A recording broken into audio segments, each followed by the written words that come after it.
ki khopi le chang hlat na jong Jesu wa choila saute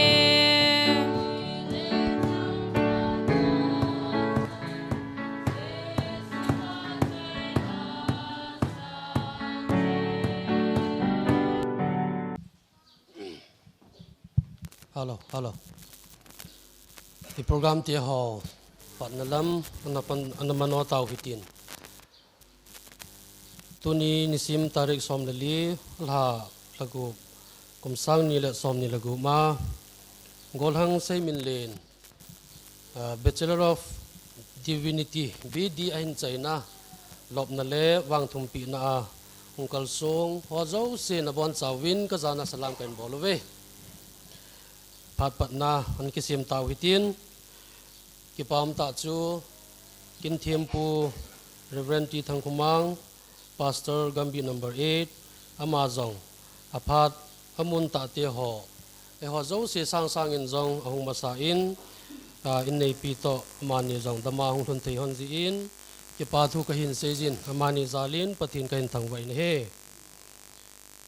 program hi ibonwa hi choi so diu ka ta sanin sim da ta ing kating tauna limna tu sei chan ye hi avela dinum talowin khanto dung zuin ema pha na hin kila che dingin masapinin timna ka hin nei jine he mi pi la sa khom na la dei la number 1 olo pi pen ti hi mi pi na sa khom mo hitin tauna dikan vum khulun men chairmanin in man pi wintin mi pi te ho pathin ni gel rok te we tau te we kyo yo se ngai lu le khutu jingu ma nam ka pa hin ka pathin no ha pa nang man tu ni khutau nang man damane pi wa tu pha tang chlai muna hi pram chom cha mang thei dinga amun ta ka lun thei ta je win ka ki pan ma san min lo pi ka thang wa na hi la pa tu ni ka ki man sa ni nang man ka pan ka pat wa pa na achai ta ka nang ma ngau ti nin pui win tia hiya na chu ha chun nung pin ka pa kai som na khong ta wa hi amen ka ki pa e pathin thang wa num han tu yin ka chun ka mo nuin ibete kin ne ding hi in cha he lim na thu sia na pang ni atien na ni pong hon tango ti di chula ka vel le ka tha num thimin ai pi na yon le ama sai ji chun ki ho yong kyu ma ki ding tang e ka tin sei thi lang sei mo lang ka tin ka hong ding in ji chun tu ni su na tu ni pha na icha pau itu pau Seiminlen ama lopna Bible thim ven na bulhin na anni ta ji hin hubung mi te in lopna a hin ne yen hi chi lopna wa hi ong la yo si na bon chawin pathi minin salam kan bolen hi je chun hi ta bang ho ka gel le ke yong han hi yong lang ka tha nu min tu ni bol ho yong hi ki pam ta hin hu bung ho kham men am cha sun ho yo siang hung ki to lu na hon sung idim sen wen ki pam le jing in je chun ke yin de te hi na masangin anaki he pha hi han lang achum chum ana kyum yong le gal jin hyang ki jam lu nin chwa hin khu khat le weng khan hu bung khan aki khom ta nai le tu hin in sung khan aki khom kinin hi chi chung a hin ka in sungu kitile ka bete in sungo yong hi kui hi kui ham nu me chapong ho yong kui ma ka hebe yu ya hi la jen je chun ning kum ti de ham kum ma sa ti ding ham chun chom chakha na hung lei lut jalin taw na ngai cha hung lei lut ka he ti ka tu pau hen ni ha chun pi in i hung ku wen taw na mang ding ti na hung ku wen ka chi honen kui mang chu ka bes se pu in wa chun mi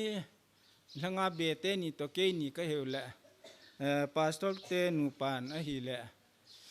ama in sung langa chun ya chun taw na mai cham chu ka bot pi hi cha chun in sung mi hi na ama chu kan he do en อะไรตาวนักก็มันอยู่จนหูลิมนุ่มนมแล้วจำกันหูลิมเทียตีนปีเล็บปุ่นกินจังกิปาตาจนก็กะหูลิมินคำจนกันสุงทูตกเตะกันตุไลขังท่าขังกูลขังอ้อมจันทูหัวตัวพระแบบก็สี่ปีนนัดยาในเฮละจันขันจันหิตายนังโลหินเตดิงลุงตุ้มนั่นนี่เด็ดตีนหูลิมนักกันนี่จันฮิจาจุนกินจังอิมากันนักเกลพะหินเกลพะลุติจุนไอ้จังเกลงสูดิฮิกันนักเกลหินตูหินปะทินลุงสีนินโลหิงเซนินหงอินกิปาตันหูบุงมิเตหอินอิลีมูวินะเฮละก็ลุงไทยเซลินเฮจุงว่าปะทินปะเทบุวินตินยองละ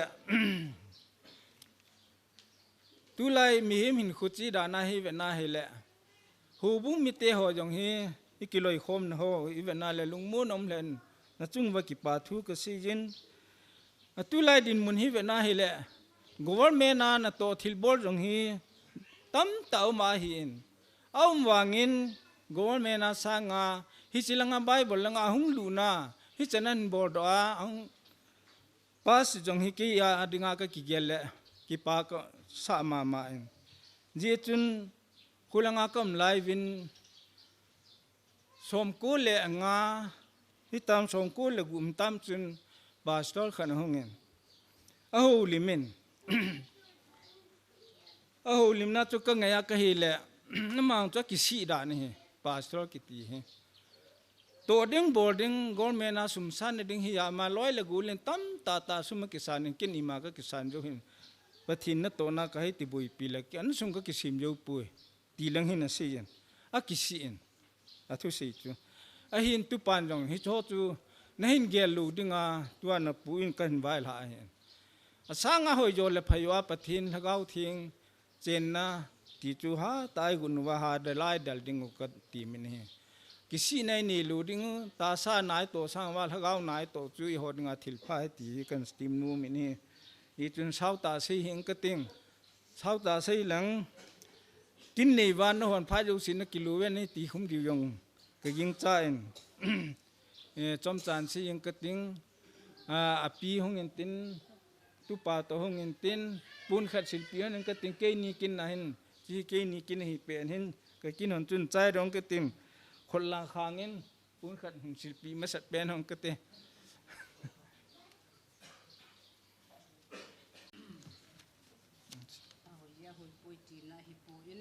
na zalin patin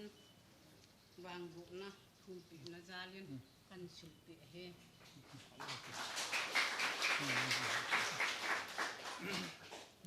ke ho pha chui chan chui tan ti ka ki pe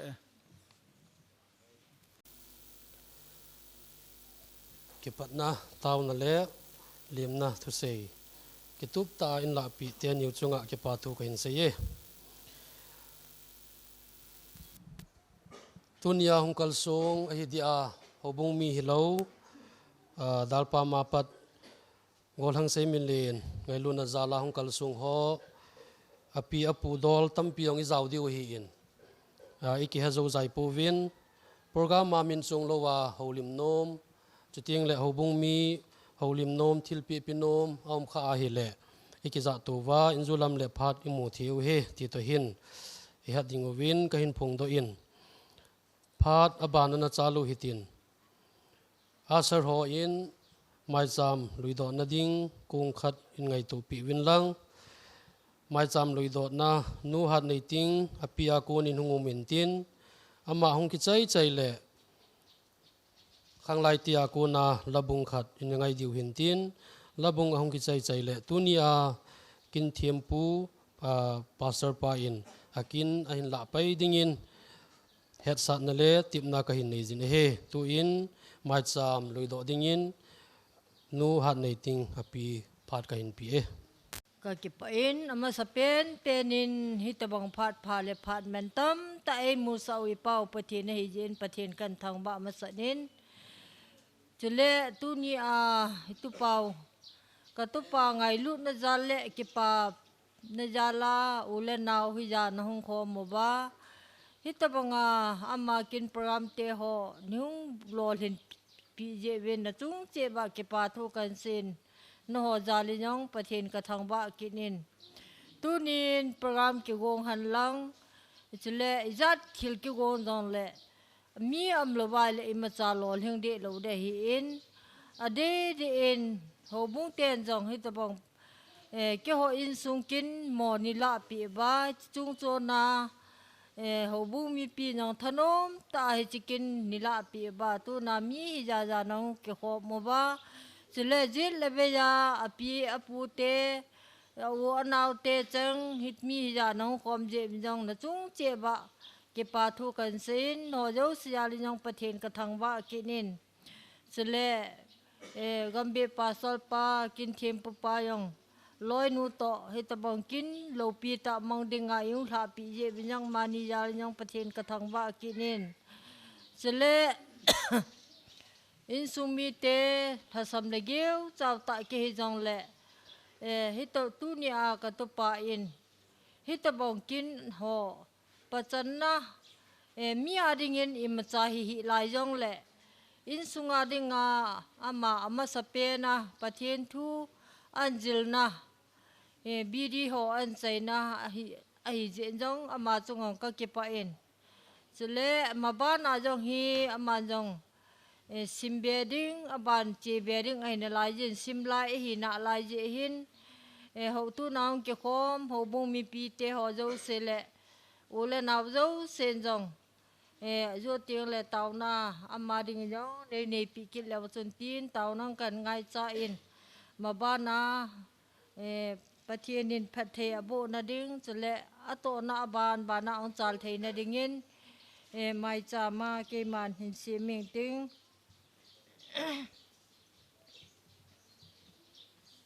ji mai cha ma hi pathian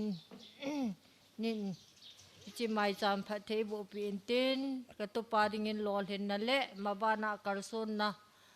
หงหิตาเห็นที่จูกันใส่นมตินใส่เขียลำยองและปากกายมินินเก่งไงระมูเต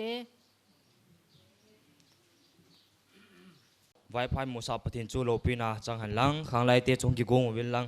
กิโหจังตัวเห็นกิโหกักินเอากิใจตัววิ่งไอติจูกันไงตัววินกับข้างไล่จันโคปิวกุลังSeiminlen ama hai ka hai zin ama bidi lopna ki pa pi nain khang lai ten zong to gu neu khat thil pi neu khat kan nei no mu ven kan pi diu hi ama in gya le chun na nei sa a hi lo le thil neu cha na gyal mei thin hi zong le khang lai te in khang lai chan khom pi ti na ngai lu na til kan pi diu a hin chi hi ke pa ta nin san pi diwin kanu mo ve tuin gulang Seiminlen hung do en lang khang lai te ho jong hung do pe pe win lang ama a ki chai chai le I paro ki la pe pe diu he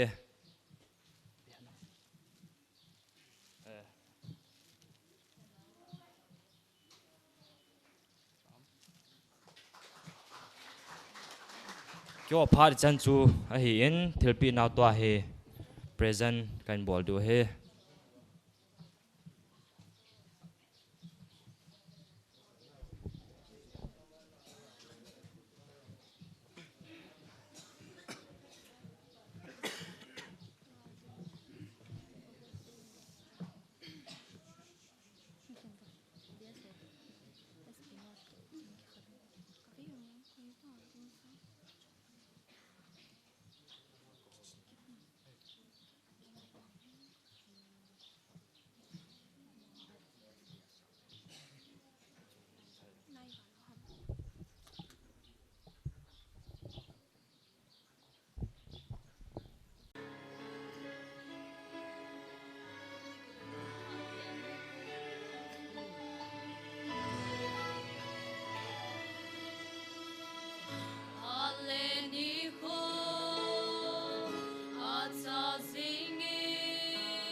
avelin bon zawin sun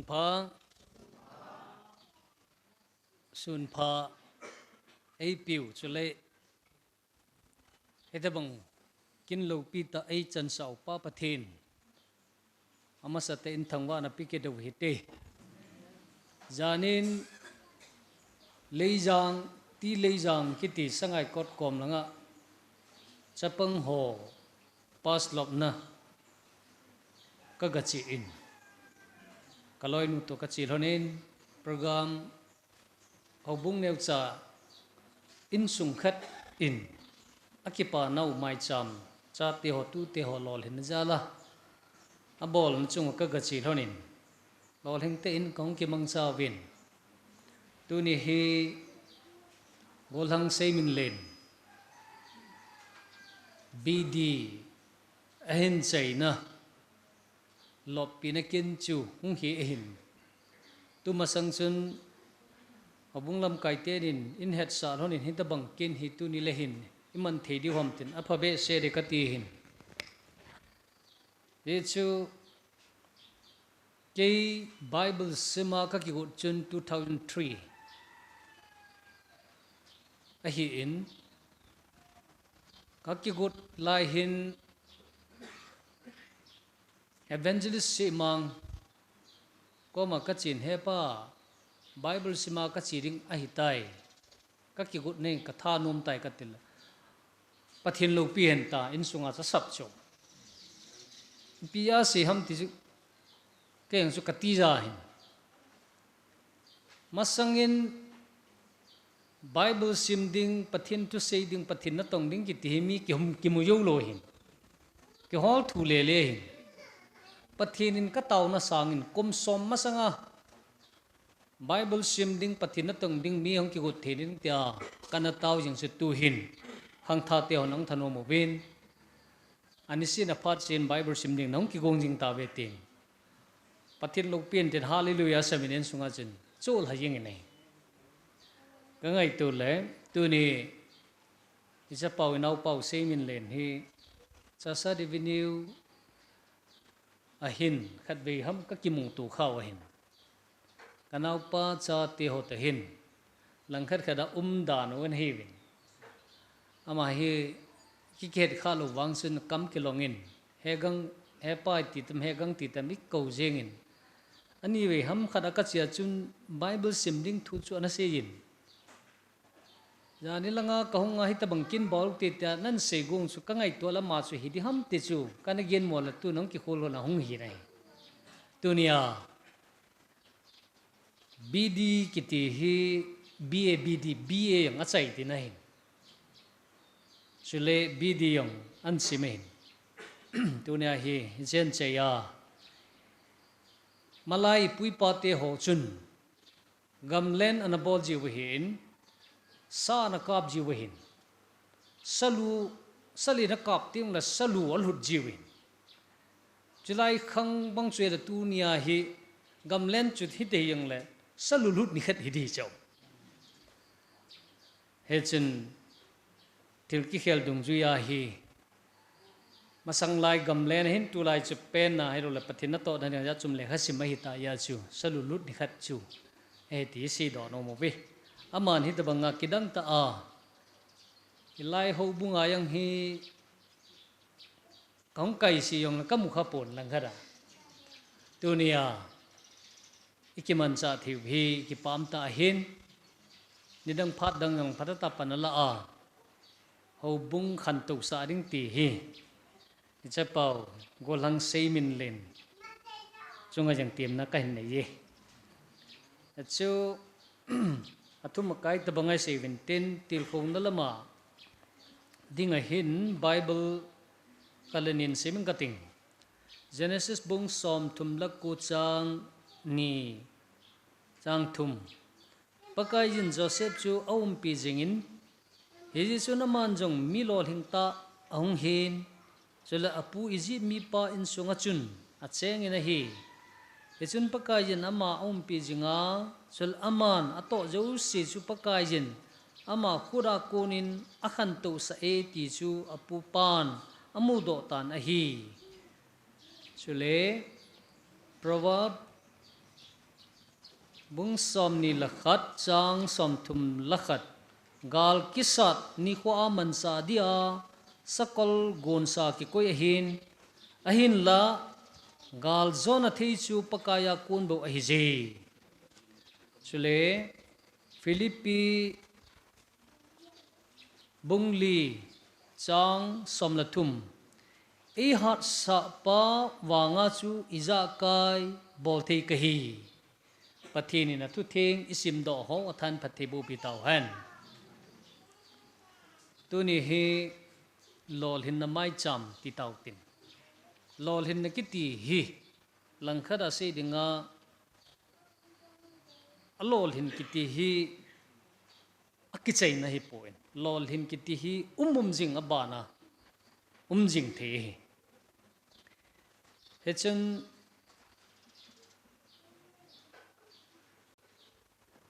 mehem chom ki hin hechi mihim mi chom ha chun thil chom tidam thil azat chom a boldo thiyet different things tuin ken khat thil khat ka bol mi kharin yang thil chom hat a bol do the hechi thil chom bol do the na pa chu pathinin mihima pi etiso ibanga chu tunia Seiminlen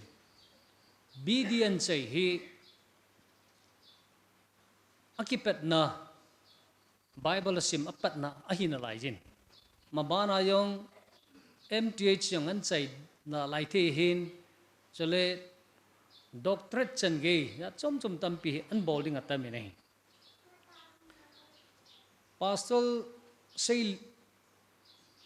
pastors let sayin ama retire hi chunga khatve officer patien thuk lana tabang ka sei sawin chlai chun ki ho khanga chun Bible sim na yang chu MTC omin to khom pi hovin nagachi du diploma be nagachai du hatin ka chiu le kan sim ta vin hi le diploma ka chai du pha chun ka chai ko no vin ji diploma zu hi thegi talo di tu lai khang dung ju yin ka chai ka wa chu thil ki khela he ti so ahi thelo ding pha chun ka hin chai pau chu GT hi sin ei sim pe ba ti so ai le pastor son let chu agambi aho bung hoslen sumi hon pastor na tong ding chu adei le ta win ko ki Baptist Convention General Secretary ko ma alut ta wen hi le ama hin tham khat be het na khat be su ani ngai tin Bible simin aga sol ta win kinem ta langa mi usena nga so ma su khulanga gasim ahung fail kine ti so ejana chu malai mi ma so chu anala samahin tu lang hin imayo si hi alha samwang samo kita na khana ni win amet matu chu atu tu cha kevin ase siu chu gil thejin mi ho hiat pi lagaw wa hu hingna chan thi wa hobung tam pian tun do so tu lai hi henge khangdung zu yin chele khan to dung ji phat dung zu yin BD MTH elul doctorate ti hi angai satani chele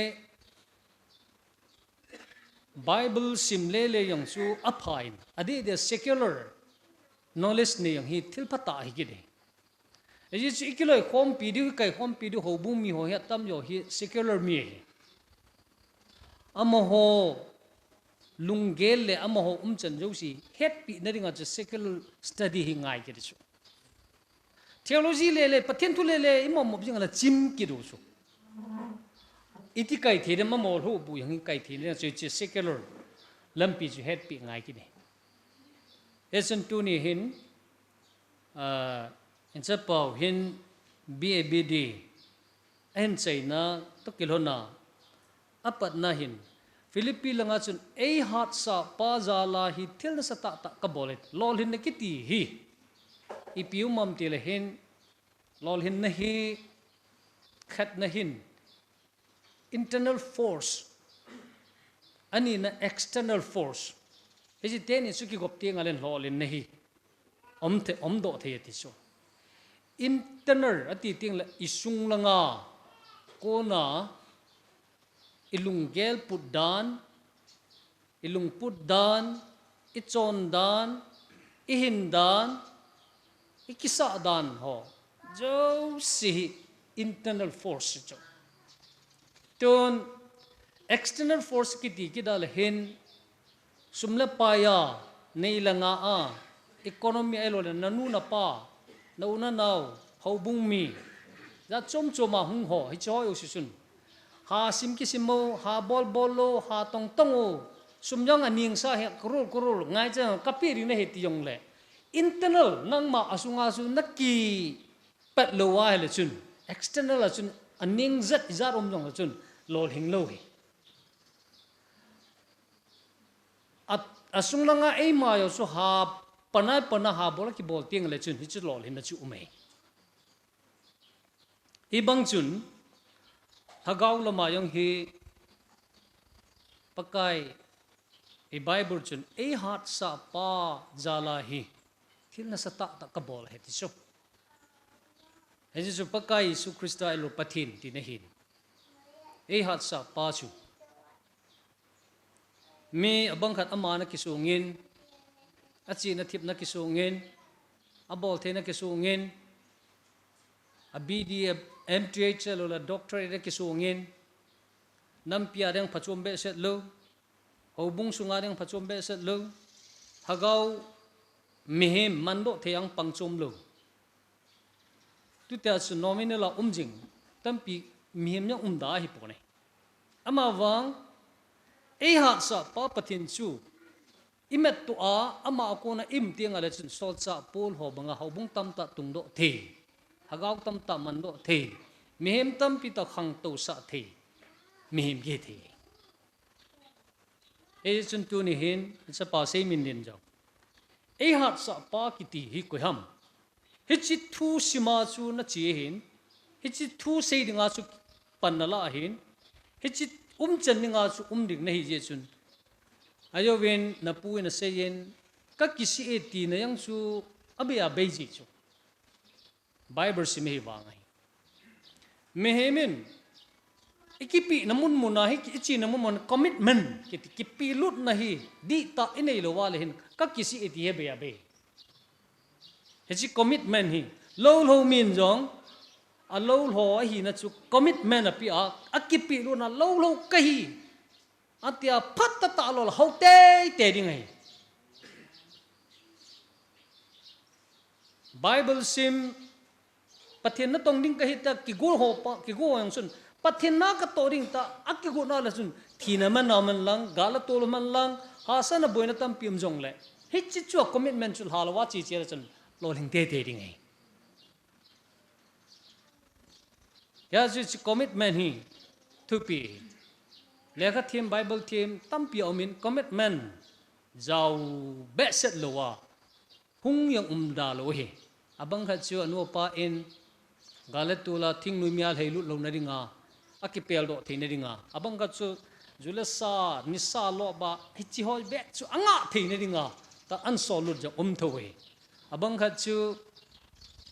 piha achon chan be khan chan be kisim tu thein ringa ti a hu ki sol lo commitment be set lo abang kha chun ke wang missionary ke wang evangelist ke wang pastor na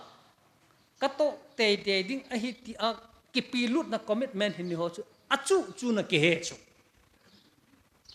pathini yang ju jan gon pi chu alam pi chu ato tho ji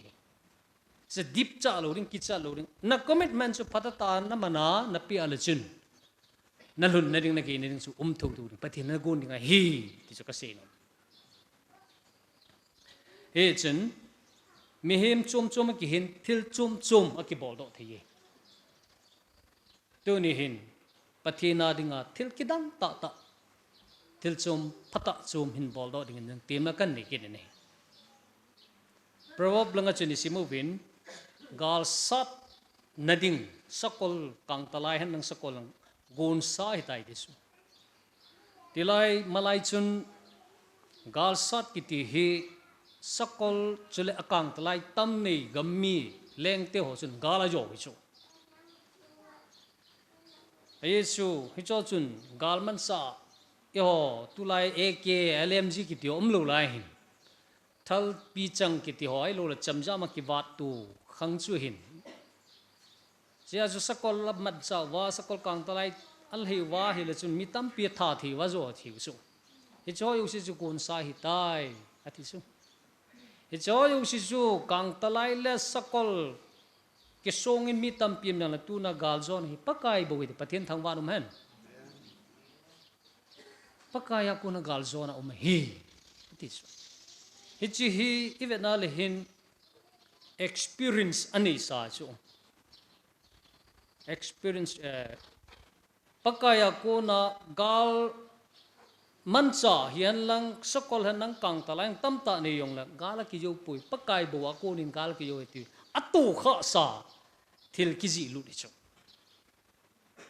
iti suntu ni hin igam inamu hi vette ngale hin lungnat da domin za chom chom asu ta in 2023 mai leiten tha chimit ding su chimit ding ai go tawin nagate adi in tangkul te ho in ai thim chou chou jingovin gal bol dok te teng ti digong tu yang hen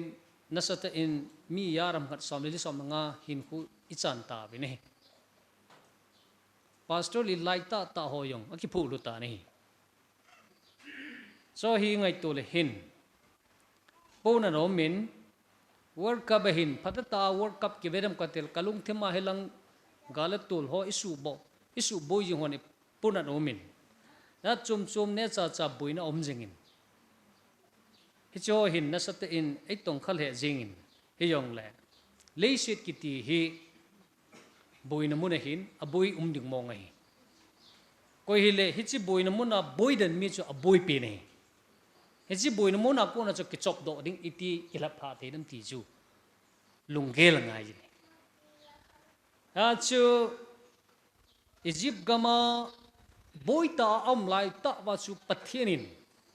mo si chu amite puido dengan an koi phabep khathin bible simai lo le bible hin sip ta la pathian thu le ya mi khau kha dam tiang chu lungel inei mai thi we pathian na to khiti hi chi chom chom ma we nam sim tup yang pathian na to hi nam puido yang pathian na to hi nam hu do yang pathian na to hi hagawa hu dong pathian na to hi mo shi chu amiti iziba ko na puido na ringa chu pathianin na to angan si an puido sa chu kanan ga mal hut sa chu ama lung te hing la hut sa chu hichi an puido chu pathin na tong chu aman cha chu tu ni hin hagaw man thei tam ta hi jong na chun chu pathin na to hin lowin muchi phalo lo tam pi tu tawin he so yu si tinga sa then hi chang chu pathin na to khare cho teng le inam mi te ho galat to la ko nei ti hu do theidam ta pan la yang sui sang chu pathin na to hiti chen tu ni hin ne cha pau inau pau Seiminlen na chuna pon thon lang so le ha tan pangin lang til ki dang ta in bol do ding in kain tim lol hin ki ti ka se bangin external internal o mi nei sumla pa ning jet sa tam ta om han lang gari han lang kalum han lang nanu na pa na pinapun ha ki bolo ha simo ti yong le nang ma na ki pat lo le lol hin nam lo hi hesi internal la chunang ba na lung hin na tha hin na thagau pumpi hin na hin na pumpi so ong ki sen do a ong ki sen za ting la chun this is lol hin nam ni inam piu hin tu hin angai chat hi thil tam pi meni thagau wa yong mi man thei ta thagau man thei yong omeni cho nên thế xây thiêm tạ tàng năm sung anh ấm đà bộ này lắm cái dòng hi ấm thổ về này ama vang ingai cha ru he lắm cái hang sân ingai cha về này kỳ lạ đà này lắm cái tâm piu min chỉ là sun lắm cái hang sân hi ngai cha này til Palu tâm pi ki bol ho Josia ko na ki social thi ai lo le su di thi ne ding lam pi om tenga la lam kai hang san lu sun social jong ta lo chu he chi ngai cha vin thi ding ki chat na le le hin ki ngai tu ta nei Stephen ho bo yang chu Jesus Christa thi jo yo wa ama hi Abraham su na hin hi ti khati hita phot chet na pi a sei chun amanu vin adin sa vin ichi nga sun ajam san po in hita bang bangin amo mo na ring sun thu sei wang sun amma sun Jerusalem hoin kis chim ding nithum nia katun do ring heti icho suitin na ta sanam tin sei ham ta ano dan wala man hichi hoin hi ase na hi pot ama ta sa ase na tia aza da be se samat wa pam langa so nga se li chu hichi thi na chan ge ya pan na the han san lam kai ki di ku ki te ni ngai cha be ni politically religiously heti san tu ni hin naw te o cha te khang tha ho lekha them ta nong ki sep ta win tu ni hin til kidang ta pathina ko no ki khel ta hin bol do thei ding tim na ken ne yuven inam sungu eu bung sungu sule ipathin ho naw angai chat hi lam kai hang san Joshua chu pakai pathenin hard in la hangin ati hi hard in lang hangin ati mo lam kai na ti po in nam na to namuna lam kai lang thu pen lang tu ti sen lang samina ti ponin harin na tha panin sole na lung panin nang mang ki panin lang chen lang harin gar sanin ti ne chu sarin harin lang sola hangin hang sanin ke man kom pi nai e ha dai han san ting pu pol chun pathini ne um pi de we he chen nasata a hung pon tho a hung pangdingin tunia ke ma in phachom cha a katil khong na hin tin pathinin e ho jo siding le nga ringin pathe bu pitaw hen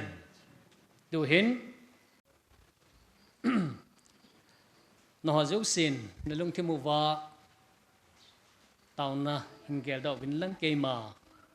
isa pa di win taw pinan ning kati taw te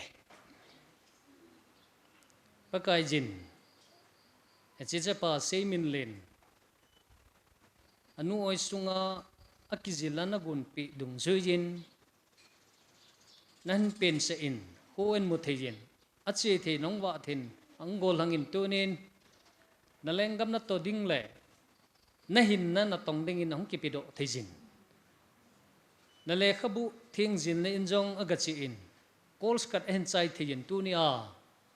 hedabang lopi hi kaman the jewin halilu ki pathu se namin kathang we hat chung nung pathin chun na mai ngat jingin lang nisava nasalwa bangin salwa jingin umpi jing tin kahong ta we na he alung gela ngai to ho jo se nangin lon pin lang atha na pi a mehem ama aku na hiloven nang aku na thilkidang bol theina na sata ta hin piring jang kahong ta ve nahi kanam piu hin angai char pi ham ai lo vanoi li sit mehem te ni pi angai char ham tien manang thilkidang tan he do thia nang aku na to na sang ta ani theina ding jong hin makai in tin jang kahong ta ve bolu pi pen hat chung ning ka pathin vanoi muthim salwa dingin mehim tampi asang aza ahin khu asangan ane ding anop sa rong sa dalha in akal songovin maltar changin gan thi ha san changin leise na gan thi na thu jong la wana lo pi gol ki khola tampi au matunia vanoi mihim hi jan nangma mudo thin le het the na am ta zalan na min ka thangwa e tunin hichi ka chapau Seiminlen jong hi amola khat chun nangin hin sim tan tin kong taw ne hi malaya Daniel le lai ho han sanane pia lempa masangji nga jong kichalo hila nangma jum solo ba ta suwa adin dana lempa jingin jong agam sunga khununga Daniel pathin miu sina ho ta ring ta apon do mangin han sanalam kai hi nakhat hin pentin kong taw ne hi Sule Joseph asu pite hon deimo in therun tin zo do jong le nangin na umpi in nalon pi in suam na ko na jong kita ta le apathin chu gel do jing ta san jing am na kun chun agam jang hello nam la jang hello khonongin Prime Minister pan mun chan ge hung pang do thena koi jin jang na min ka thang we tu nin jong hi chi ka cha pau Seiminlen jong hi nalung hi le nangin nagun pi su hin gun pin lang hun san tin kong taw ne hi malai sol cha pul ho ai lu la sol cha dang dang ho naman cha a missionary tam ta naman cha a mem tam ta la ka hu do thein le hobung tam ta phut do the apan bangin tunin jang ama jong hin mangchan lang nanga ko na thil bol thena na sata chun hin pi a kidang ta ten bol do theding ni hin kong taw ne hi lungsik ka pathin ima cha ka bol thei poi tu ni hin na cha la sam ka hi bo we hi ka cha pa ring ka taw ne hi nangin lungsen in san pil ama yang tha na pilang dam na yang hin pen lang akhe na lam jo sia mapuyin tin kong taw ne hi golam sa pangahin ha sam na thei mit mo na thei lo le lu na thi yu sia ko na hin som khan lang ama yang na nga dinga adin det jing theren pan pin tin kong taw ne hi ain sunga nuwa pa te ho pu pi te ho yu si le aso pi te ho yu si to yong kilung tu ta nang ma na to ya to khom thi na di win hin mang chan tin kong taw ne hi ho bung jong dam na ne pia so piolo na ho yang dam na pia ke guin job mana ho bung to om jing the na dingin nangin mangsa jing tin kong taw we tunin anu in hitchi mai jam a hin sim hi nangin su thing pen lang gem nam twin san pin lang ama dinga lol hin na hi to pi a na lengam na to na machal na hi a sila pha het khan the mi hi mong hi a pakai man sa theita mi mong so do the na dinga ka taw na ho hi lungsen ani san pe dingin ka pakai Jesus Christa mina ka taw hi amen pa me tu hin si bain bol gatin ke ma phat chu san chung hi dei tai pathenin keu limna wa seihil amla engai da mungtin aphachum omale hoding pathe bu pitaw han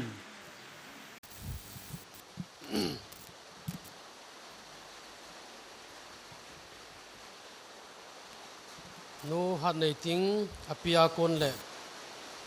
labung hanglai ti akonin wa choi langai ta in sa pi ovin japan zomin til khon le Vangthumpehna gambi pastor reverend ti tang khumang Haokip lom ta in phat ho in chai pi win am ho zo si chunga ke pa tu se win pathini thangwa win he program hi leu chakhat ki khelna hungum dingin kahin het sama sanin wa choi la a hi EMS ki ti hi amo ho hi boina neu khat ji in an lo zo lo diu hin tin hechilai din mona dingin nunga naumi anaki gong dingin het sa na kahin dei jin he achuting le hechilai DMS din mona hi pa David kakap ahungin enjolam le holim na phat sunga hi phat kan pi ding hin tin tu hin abana na chalu hi tin haulim na gol hang Seiminlen tuni ni khua kilo pi pawa konin haulim na hanangai zu hitin ama hung ki chai le nunga naumi in aphat an kila dingin het sa na ka hin nejin gol hang Seiminlen phat ka hin pi ne he ama Spainin hitabang phat pha ipiwa hat chunung pathin chu thangwa na ka hin pi ma Spainin ani channa in za umta pastor pa a hi in za dinga kilom pilepu te cheng a hi in loi le pai te cheng a hi in tuni kina nei hung that pi zalun no chung chi a ki pa thu in sung mi te thalingin avelin ka hin phong kin in a hi cái hin hậu lim ding dan hi a hi a hi le neu cha iti Bible kan sim ham ti pa hi neu cha ka sei lowa hi le poi mo hi zi chun neu cha iti khong ki pat ham ti pa hi in highlight ta ding ka ting 2019 kum hin ke ho ta om ta lo ko en molen ka khuluyu hậu bung to gon dung zoin ai ba music training boarding a hin tivin hichilaya chun kai tuilut ka hi lo lai zi chun kai kani pang thei po amo sponsor a chu kani pang thei pon hin jong le kapa hin nang na jilding ham nanau pan na jilding ham atin kai chun inau pa hong thim han lang e in hil le za cha nu mi kai ki thim ma sa han lang ama ki hil tan te kati in kai chu kani chin hei ti chun music class ka hin la to pe na hi le New Lumbland Church KBC Center Church New Lumbland te in gin chat lo pi in youth camp a hin go nguvin hei chi a chun ka ho hi network lo a hi zi chun ka pa hi a ki kol do theiwa wa ji po in chong le ozapu lai to ozapu David Cup ama hin kapa mina he ma mina ni ki ji a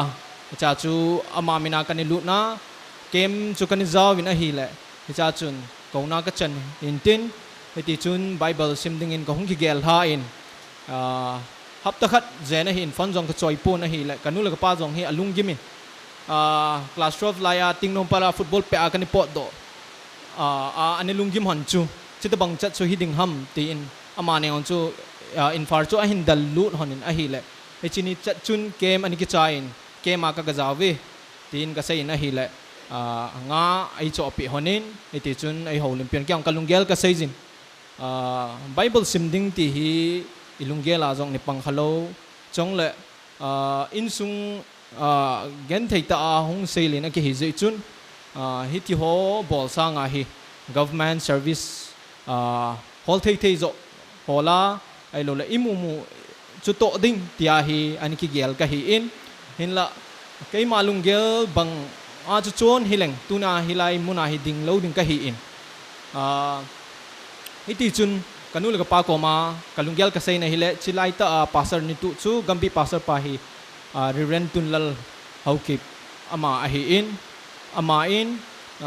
now chu BA a chei ko na hi ta le BA hin chai sa in lang BA chai ting le aban chu ngai to naw te ativin ke on chu apet pen azil ding zu ki thanom hi jong le pastor pan hita ai sei pil anung zui mai di he tin kan ki gelin BA kan chain BA ka chai chai chun kalunggel ahung ke kai ni pizin am tile manipula sim ding ham gampa ma pot ding ham ti hi kalunggel ahung ngomen ke hi manipula lekha ki sim kom boring wal tai gampam ki chi tele ka tile ojapu David Kamin gam sunga uma igam sunga au ma hile ibida gamdang na pot ding ham gam laina simta hi ding ham atin ama thu os kaninungin MTC azo pastor pan animin pa in Manipur Theological College helai mon akon emission kanimu in BD first year ju kan chaya hile det tu nya hi ka hung pot do pai ai gi nga kom na kaloi ho chin lang ho khat dong kan pui do hi ji chun anom thei point in lang ka chi to pe la gal ni ki panin iti chun lam ka hin zonin hi chi jing ayong chun epiha ilung thima num pen chu ipiha miti le maban hi kisim thei ding hinam kisim zom ding hinam ti pa hi kani ki ngai ton a hi ahin hi ti chun kan jing lain nu le pa pi le pu te ho ko na akiza jing chui piam ti le sum le pa din mun a ha sa ta in aban hi na jok thailo ding din mun in tai ati in ke hin aban chom khat nga a sim kit ding ki ti ho chu ke ka tha nom poi pathin in ai ko hi tia kala a hi in ama in pha sa la lampi hin gong nan te pha sa lo ai le sikul lama mala ka kinung le dei tai tia he kalung gela kan ko a hi in hai cha kinep na ding ani lo lai ta to pu lam boy ama a hi in ni khat in kowin bible na sim ding ham ai tin aman question ai dong kan sim a hi ta in hei ti chun aman align hin la pi in Calcutta mi emission jo si ki chai gam ta mi class an ki pan gam ta session jo si ki pan gam hi tain pathin in ke dinga alampi hon dan chu hi chi jing ayong chu emission kamu theya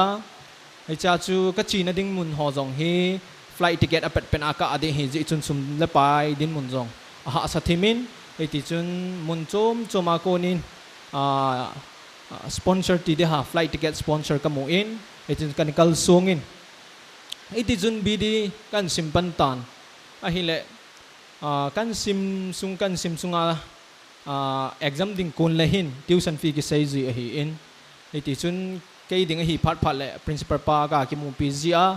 eta chu sei thima kan sei jia eta chu ko hongkal ahi in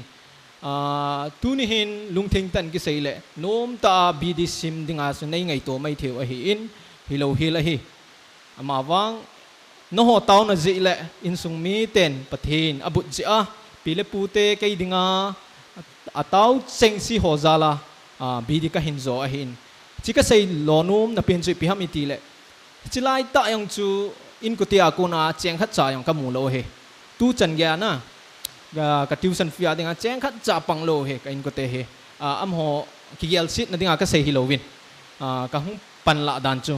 hitia chu sponsor ding ho ki hola alampi pi hung ki ngai to principal pa to hung ki hole ma principal pa na scholarship ai bol pi in hiti chun lampi choma ai ma ho bung hitalo zong le presbyterian Mizoram presbyterian te ho kom in zong panpinan ki thu min a hile am ho kon zong chun neu cha tuition feeding ani ki muin hitia chu anikal song ka hi in hiti chun final exam ka hin pat ding ko na he ka hi emit kat ka kila angam lo ai tai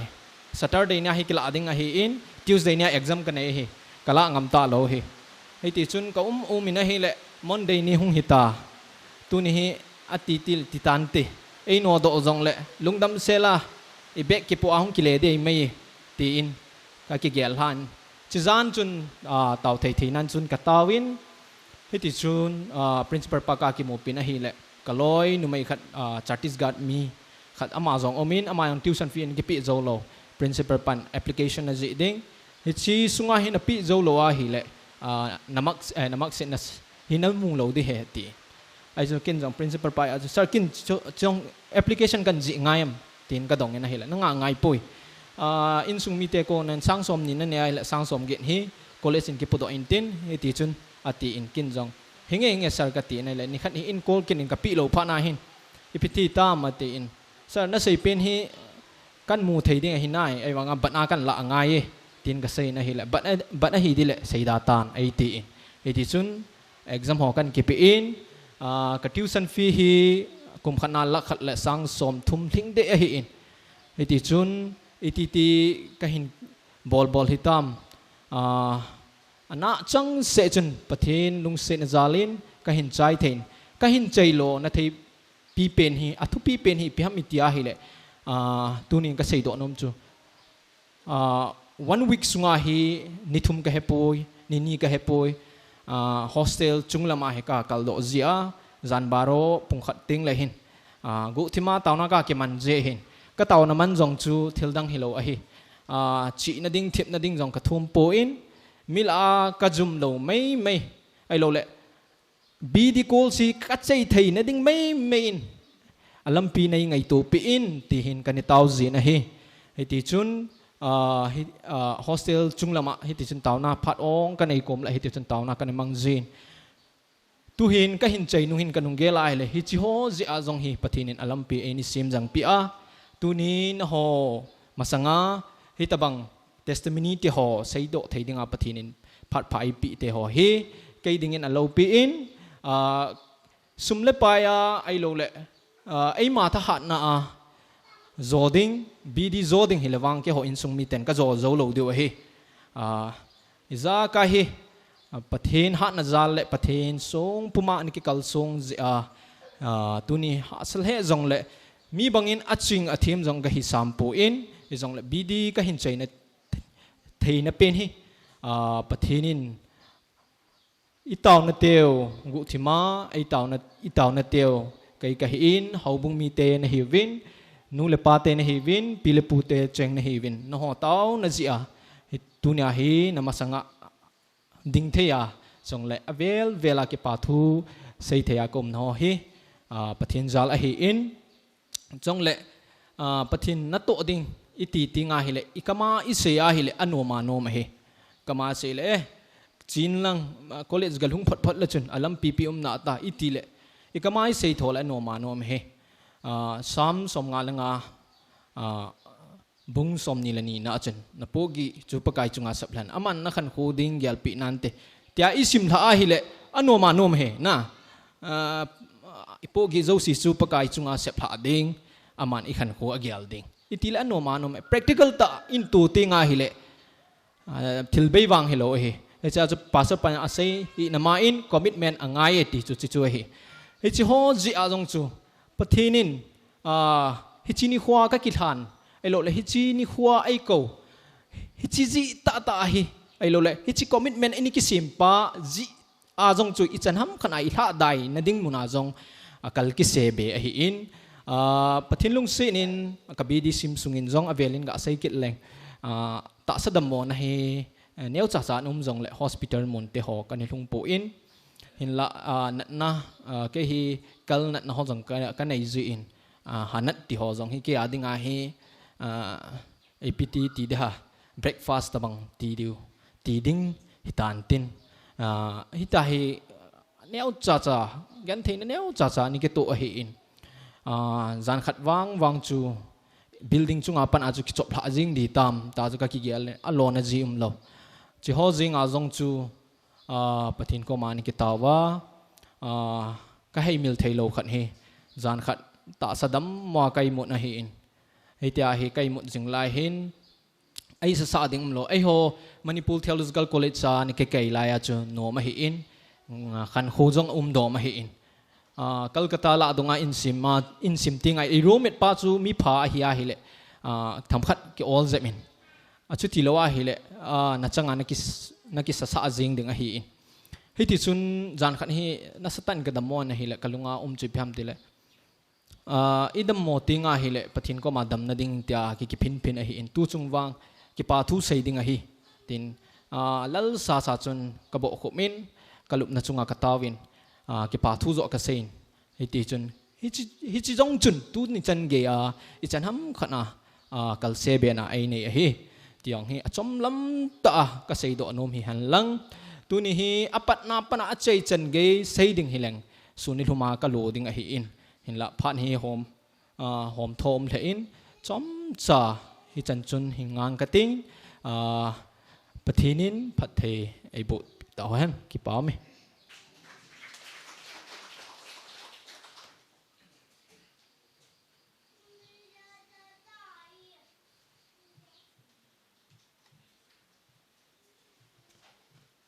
ken zong pathin lo pin ding in lol hin na pakaya ko na hi tela cho hin sang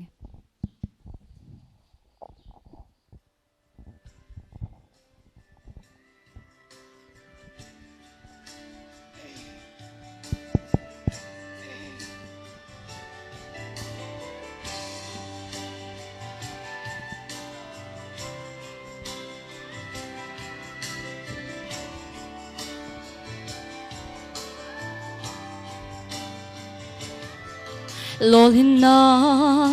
pakaya ko na hi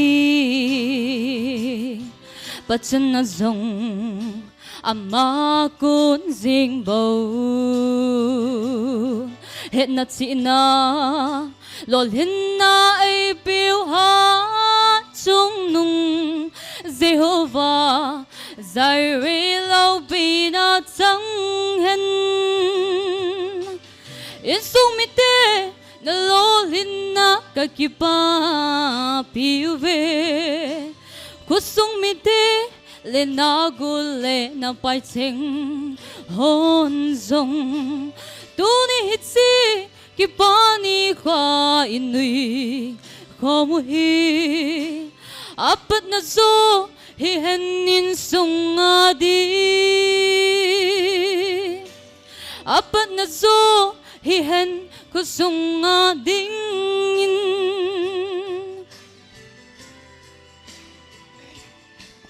tu chi bung som le gup chan na bo na to chan chu pa kaya pido zingun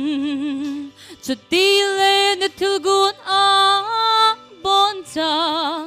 lo hing ding a hi te na ki sunne isumi te na lol hin na ka kipa pive kusung mi te le na gul le na pai cheng hon zong tu ni hit si kipa ni kha inui ko mu hin apat na zo hi hen in sung adi apat na zo hi hen ko sung ading in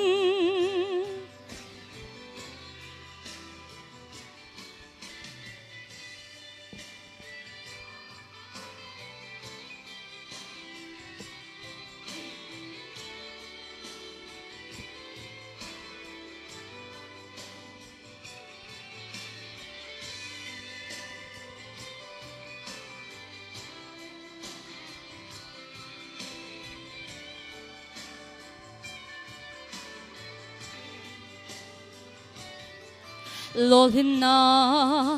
pakaya ku nahi pachan na zong amma kun jing bo het na chi na lol hin na ai piu ha chung nung Jehovah giải rì lâu pi na chẳng hen in sung mi te na lo hin na ka kipa piu ve ku sung mi te le na gu le na pai cheng hon zong tu ni hit si kipa ni kha inui ko mu hi apat na zo hi hen in sung adi apat na zo hi hen ko sung ading in apat na zo hi hen in sung adi eva chua sa no pin pte bu bita no golhang Seiminlen ko na holim na le nunga naumya konin wa choi lengai ta ngai lau ban zomin phano ban ni chal di wintin ki pam ta khat chu haubung mi te dinga ki pana khat kan phondo nomin biham ti le golhang Seiminlen alol hin na ki pani kho ilo mo tol hanin tuni nilha kai kho ma hi ho haubung sunga ama ko na pathin thu inangai diu hi haubung mi pe te dinga ki pa na thu khat hi ti hi kan phondo nomin tuni la speaker ding hi da dikan board la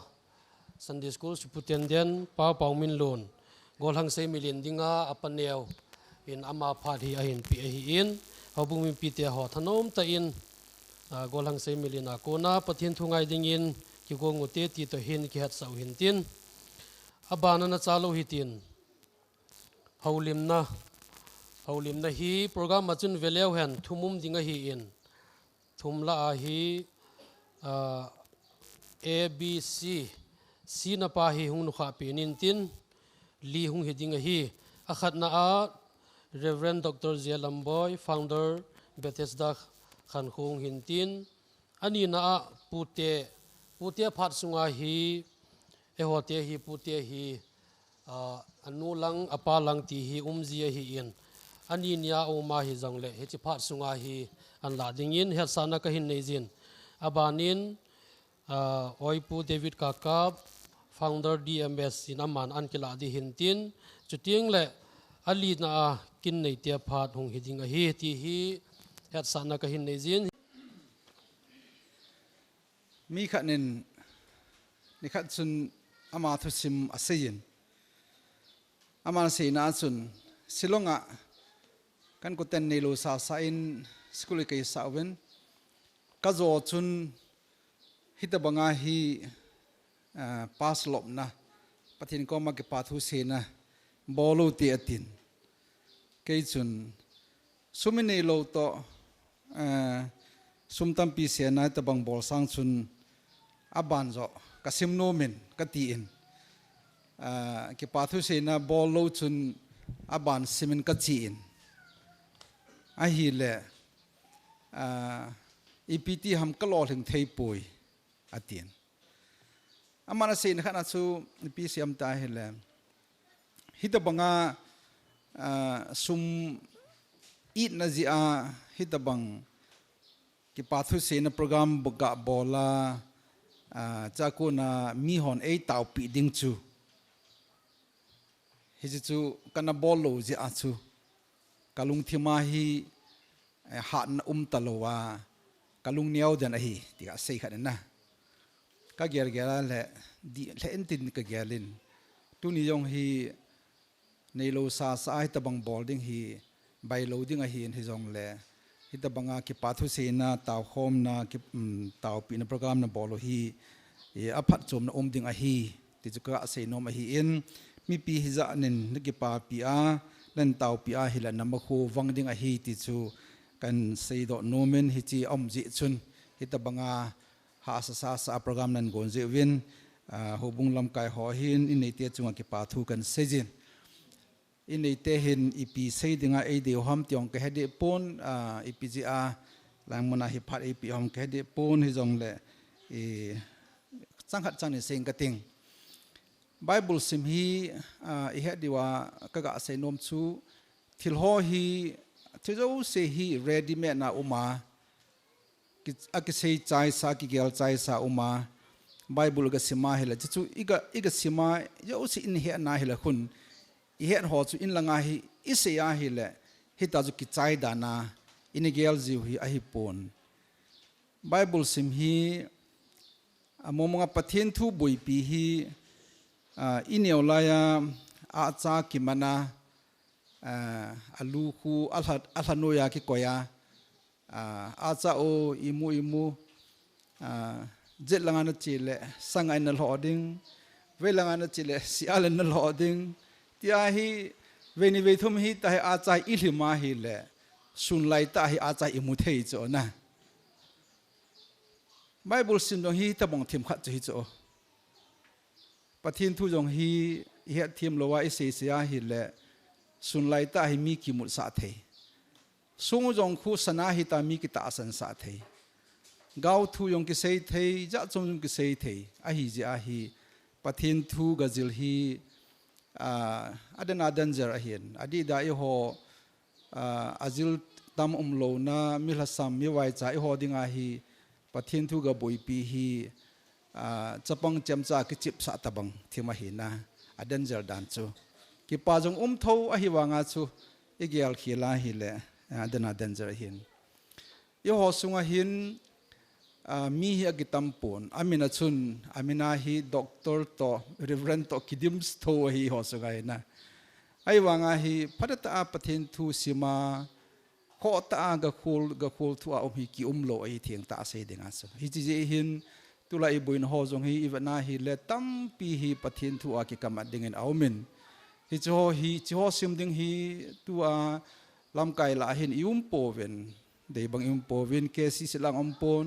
KBC lang impovin ECL impovin koi mala be povin hiji hin Bible sim hi apoi mo in a hin la hi to khona chu hoya sim ding ham EPT sim de ham ti pa hi nasta apoi mo hin tulaya adi da ibu nu sungwa ki ha gyal khopen khat chu EPT a hi le tu ai lam kai ho chula mi ta chu mai tan next line khang tha ho hi EPT sim do ding ham ti pa chu ki ha gyal hin pathin jalin achi sa Seiminlen jong khana hin Bible sim na lampi ho sumla pain ki thu pi the hi jong le mi jaram khat ki bol pi in jan hi jeng jong sumi khat hi aki bol pi in ning kum jong sun aki bol pin ke her khilo wal KBC ho ma mai la kilomen tu kum a chai ding ai tan am no hona pas ma jeng wen hita bang hin next line leaders ho hi nasta sim angai ji chun Kuki Christian Leaders Forum in zong nasta na kita kithopi in hidim panakila in khang tha hon he diwa pha chu pathin thu sim hi Bible ga sima ki chai lo hi last month chun May la chun Germany meeting khana ka chen hichia chun country zala ko a khonen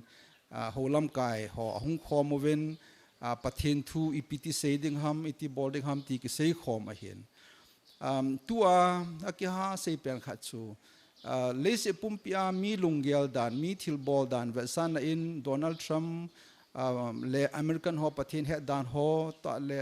Israel alam kai pa in Gaza mi atha dan ho ta le Africa gam ta le Asia gam mun chum ho lo hi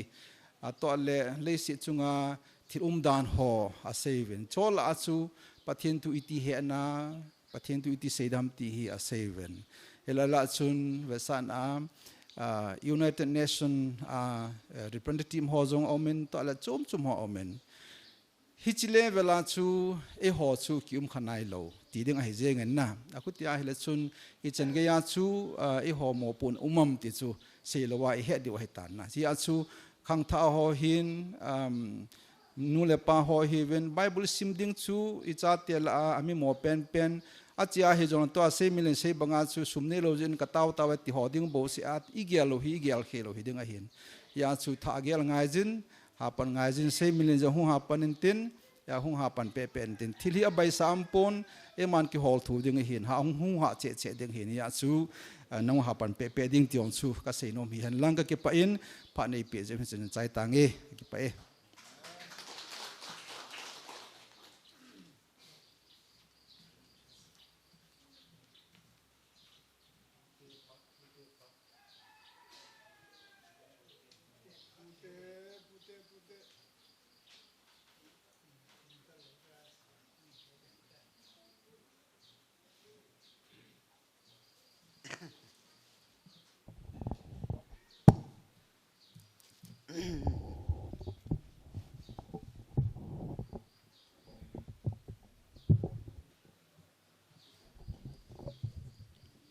kakipa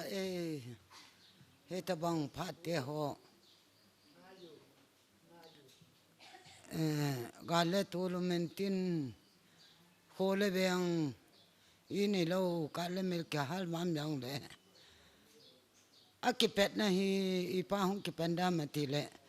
ini sa jong le foundation ni tiben English power hin e hodin ha chu abul ini sa ding la chun vet tu ngai na foundation ngai hi ta bang chun Seiminlen ding anu hi ke ding ka chanu athum ani chan na aji chu ole na hong ki khom ho jong ne hel o ri wai ji chun anu me jong lang li si ni ka ngai lu en ke ding ka ngai lu nai pu ne apu to kang ki chen chun apu hi acha ga chu lo thei lo am a pien pi na mai khat no cha ji ne na thita apu chu khat le hin a ke to kang ki chen kha lai la hen na ke nei lo a le kha sim khat la ke lo le kha kan sim chu hap ta khat kang ka yin saro sarate ipai ma ka ki chai ro ajo ka ngaro tan a hin gen the nangan kan tu hanin he jong le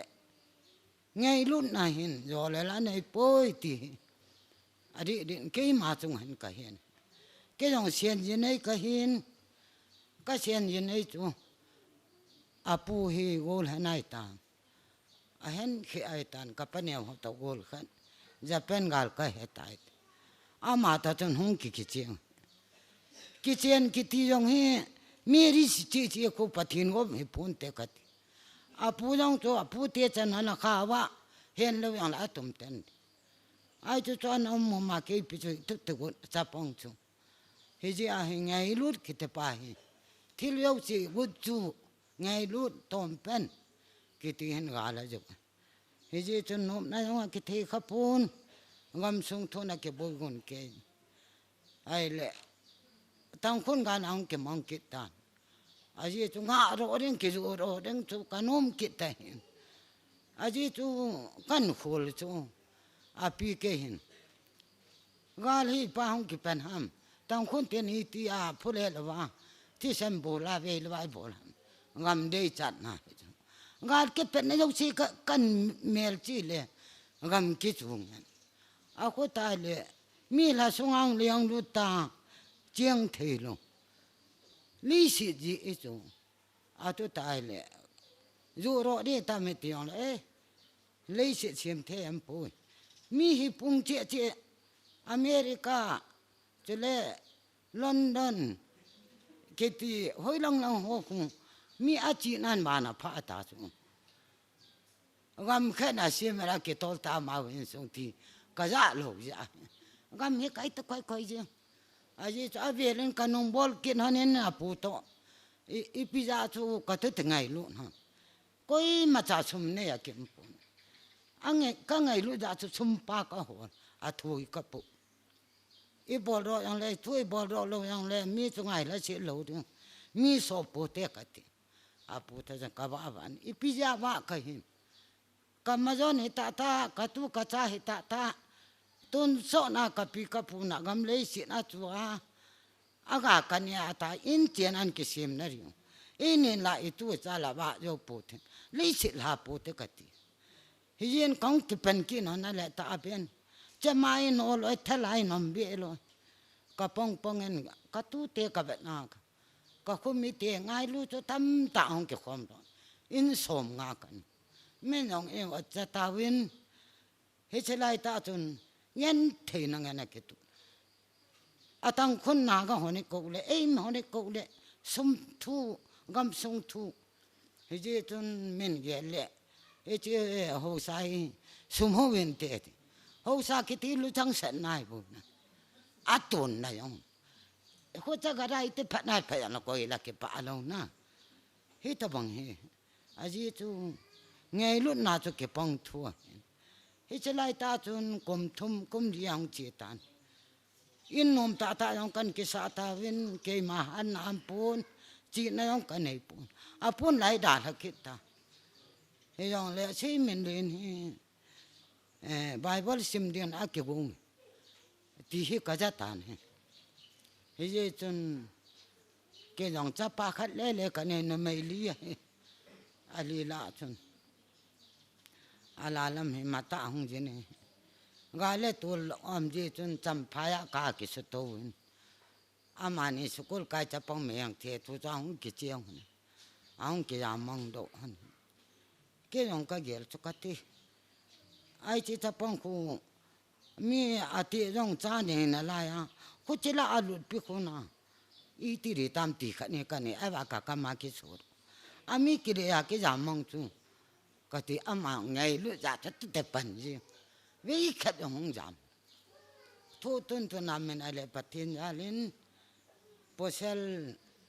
gu man sagi ham ăn này nó mấy ni ăn này đó hết chỉ là chuyện xây mình lại bắt thiên thua cái dòng cá tháp phải là cá mông nu ra ai he nấu tê cha là nấu làm cha là dòng ama sắp bên bắt thiên thua hol cái papi te I tiri hom katil apu in henu akhol sareng หน้าเปียง่ายทีนพัดกินเปียหน้ากิโจโรดิกิติยานุมาอาภาพาไอ้ทุกครั้งเกี่ยวตัวเป็นสร้างสมจุกระจอยน่ะป้าจะกายไม่หลอนคนหางข้ามาที่อาดาดิจุจะมาชากระตุปาอาเลียนเปลี่ยนประเทศทั่วทีอาคนสเบียนปังหันอีจีพัฒตันนั่งอันนี้ไปตานตายก็เก็บปะเละยิงวางพายอินหลังอากังตานี่มินนางไอเอติกินอาเพนไองาอย่างผมเราที่ห้องกิสันตีอย่างผมเราซุ่มทุ่งมินงากิตันก็เลยมั่งยันตันก็เก็บป้าดานนี่อาปูเตกาเล่นกองยามกิตาวินก็คนยังกันเก็บปุถปูไอ้ที่จะนี่คุ้มเมียเก็บง่ายลุงกองยามน่าเป็นกระชาเตะกระตุเตลุงมองเตะกระติน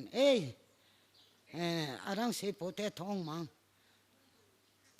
นับปุเตดังลำกลางลงมาสอนยองสาวิเศษในดอนก็มากินไงลุวางเงินอาการไหนคนมาจ่ายว่าคนสาวิสองมือปุเตกระติอาตาเบียนกองแล้วกุมขัดกุมนี้นะจนกระตุเตหิสาวิสทุมมูลินเตกังดอกปีกังยามปีนอัมมตันเซมินลินจงอาจีอินปฏิลงเซนินกะจงแล้วเกี่ยววินอากิเกี่ยววางจนปูโรดยังไงกันในปุ่นกระตุฮิจัดกันทอดเดตีเรื่องคูฮิดึงไงยังไงเกี่ยวกับกิมตาไอ้ที่ตัวในโลในละหุ่นโคกิมังเงินกันเอาเตียในลุงเซนินอินหลีมาไอ้ก้อยอากมทมนาจุนเฮลายอันนี้กิจโจชาอาป้ามาตอกันนะโจขัดไอ้จะนำขันก็จะพาแล้วก็มองนู่นตูลบูจะขัดอันหุยโดนเฮจงจะสุ่มปาทำปีเก็บบ้าเฮจงเล่ก็เก็บปานก็ตุปาเฮเกหินวัวหลังขันเฮแทบหน้าหัดจิจุนยังติดตามเตจิยังกะเล่หัวนากัจีเกมานี่ยังกะเต้าเตก็ตุกะชาเตอเป็นมันจีบะดำนาปีนปะทีนกำนาจีบะดำนานี่ปีนอามาจงนั่งมาทัวชิมนะเอาปากายโลดเห็นนาปีนดำนาปีนดำนาปีนอุเลโลดทั้งปนเตะขัดไอ้ตาฮีจ้าเตตัวอะไรงาเกตาวปะทีนยาลินอามายังต้มเป็นตันอันยวันเชนาจูอามายังต้มเป็นหิเลทำกันอะไรกันเทียจูกี่เทอันไงลุดน่าจะลาจูเฮตบังอาปังเห็นอีที่อันขันินกำกิมปีอ่างาให้ลังหงนงเละอาพูเตหีอาจจะเป็นเด็กอาจจะว่าจะปาขันินเขาเลี้ยมันบอกนินตีลาตุกำเลี้ยงหาดเฮียพูเตสานกับนี่แหละอ่างงทุ่งเฮียอาจุงตู้นี่ไอ้กระตุปาเห็นต้มไงตาปะทินทวนจุลเนี่ยโลถึงสนาหงทนี่ก็กิป้าปีเป็นอาปูเตเกโฮอาปีอหิงอาปูหิงอาปีเกมากะหิงก็ละหัวเต่าเตโฮบุ้งเตียนเฮตบังอาบอลปีก็ยังหงโกนามิติเลลิสิเบเนวจ่าฮิจงเลตูน่าก็โตนุ่มยาตมาตามอินเองอันตาลงก็ตุปาคูบยังอาหินอร่อยนัวหินทั้งบ่อยหินเบเนียวจะขัดใจยองเลยอันนั้นตัวเอว่าอาตุเตะข้อสาปัจจันนั่นเองที่เราสิไอ้บอลปีเป่าไอ้หินข้อจิงเป่าไอ้ปากกายไอ้ปะทินพนาไอ้จินก็คิดปันหัวสับปีหัวสับปูเตะจงอ่ะหัวบุ้งมีเตะจงอ่ะหงโยเสียจงอ่ะคิดปัดทุกันพงอาปีเกยองกันลงอ่ะมอหินก็ดินโดนกันลงไว้เทียทุนก็มีอย่างขัวหมดตะปูไอ้ยองเลยก็ตุปาฮีตุกิตุบันเลยตาฮีปริงขัดโกลสกัดอันใจอาบันกินะอันยอมกิดดึงอาปูเตียนยองเฮจะพัดเลยจนอันนี้ก็เอาไก่เป็นห้อยหลังเกยไก่ว่ากระเจียงคมตะปู cái hông là khách hông mền tin akit lon hen na le apu te jong ipi jong hong cái bol jo da mi jong le cái chỉ phát đã chân ai tan cái bol le ti khách jong kanong an hai hang chik kiti hola hita pun tin ho bung ten aki papi na i chi ri wai ta en che ke la ro te ta hong kai ta he ji akit le kiti le nai piam khat ging ki jing le kiti ki le ki chi yo ke ka to pa hong ding do na pi na pu yong ka bol pi nom vin na no na pang ka bol pi nom vin he jong le nang gen thei tho tom ta nai na wang khat na ri ni sao ka no ku ki le wang khat akit le lo pi tai bol ki di wa ka ki pa lam pi pa thiên thật thế na bon thiên hong ma cha pu te pha na ho lim ding dang na layam am ta lo le abanan ziu hitin wazapu david ka kap ama phat ka hin pi in ama phat hong ki chai chai le kin nei ten phat an la pe ding win het sa na ka hin nei je pakaya phai pha zo sin pathen lo pin a chang ta hen eto naw so tan chom chakhat ga ding ta diu te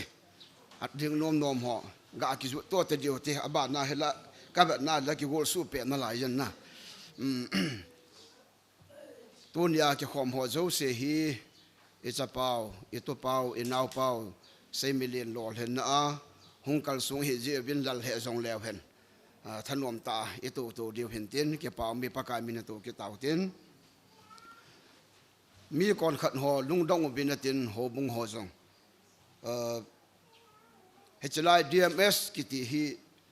David Music School ti na hi in hchlai ya ba choila ahong ke kwai lo na to ake bor thelo le jong kaga se no min chu to ki hona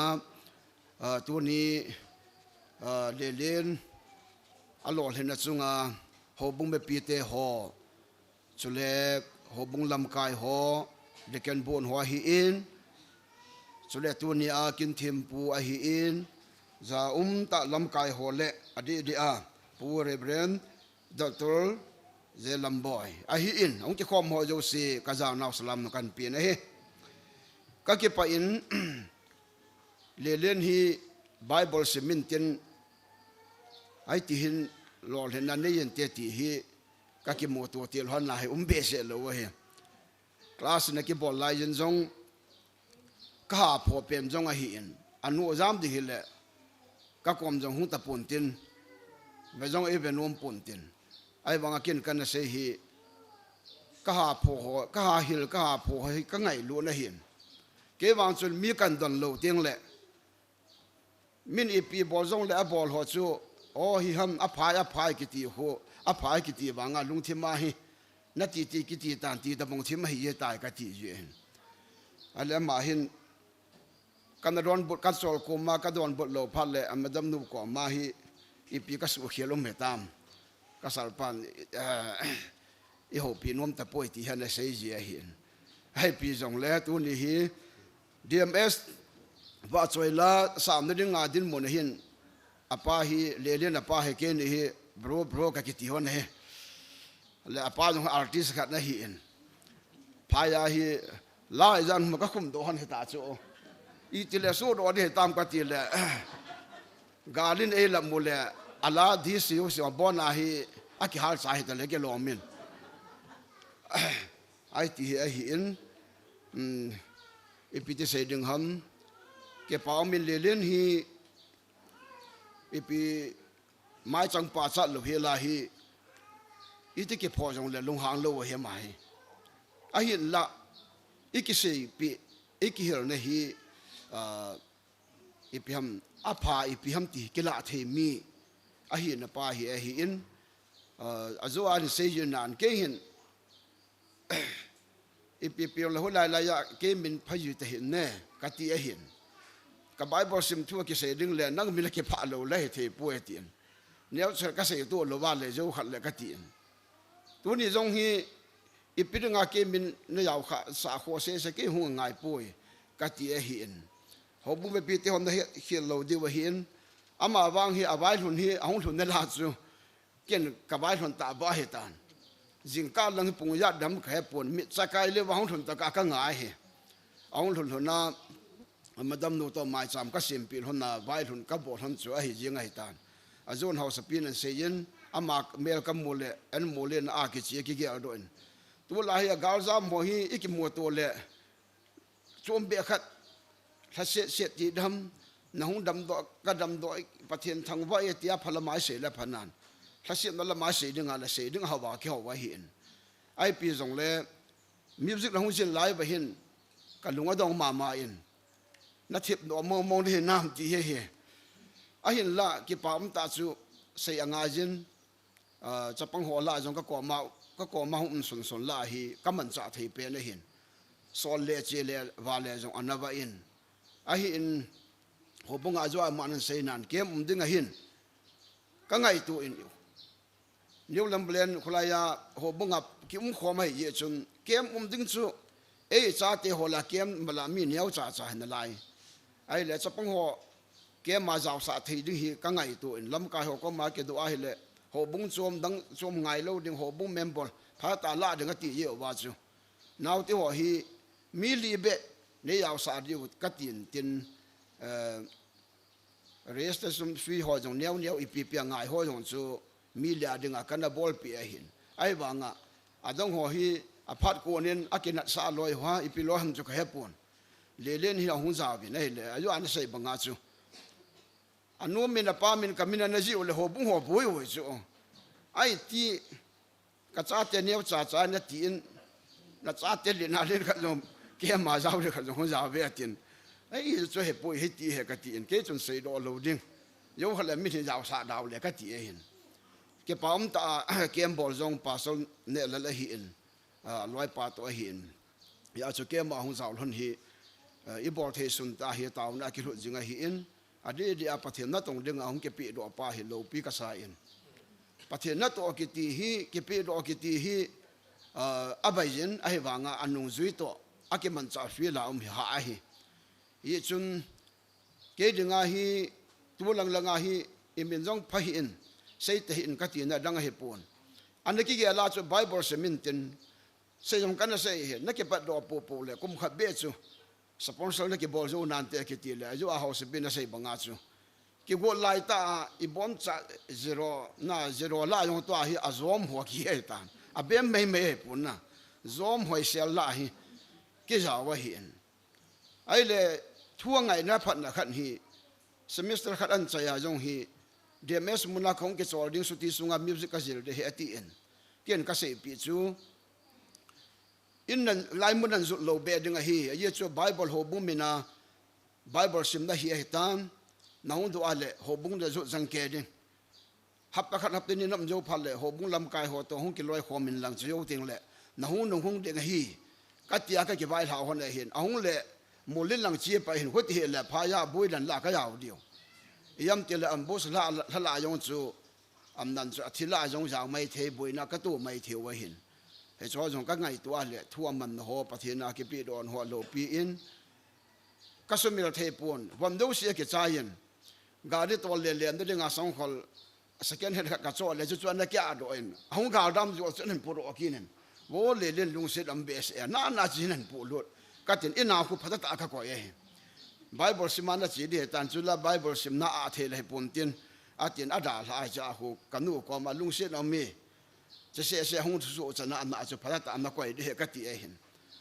ai le imala ke pangzo pon ka bol the sun ne ke ni hon le len bible sim dunga ke wot ke na pathin angai lu ding sponsor abol the ding ha san ne ki ti wang chu om ding mo hi angai lu the ding simpi te te de pathin ko mai taw hon he ti kana taw na hon hi in ke pha lo ben ama an kalu mon ta khat bible sim do ko rin kapute an tin tu ni la ya hu zawin pu reverend doctor pu hi an se ya le kalu thima ga ke paran chama no e he pon tin lelen pa heta lelen zo heta mi ga chi nga ye tin chun ga chi in kholai len ga chi in tu chu zong hi ama na se jin I ka ti ding ham ati in azu in doctor puin apuin setan ata mong hi gen thei ta asima hi in khabe na lol hin na chun honga ho bung me pi ho to in sumi to pathian thangwa abana dinga ka tha sen get ding abana dinga taw ki na ngai in mun hong pha phalo ham ti chu kin kan ha se hin e chi a hi tu ni khwa hi ka ngai to a le vong sang na jong aumin imana ke pangzo pun ai jong yen azu again the thu an ho jong an se yen ata ba se dinga chu hanat jong bai lo he an se yen am na mona sa kadal dan dan hetin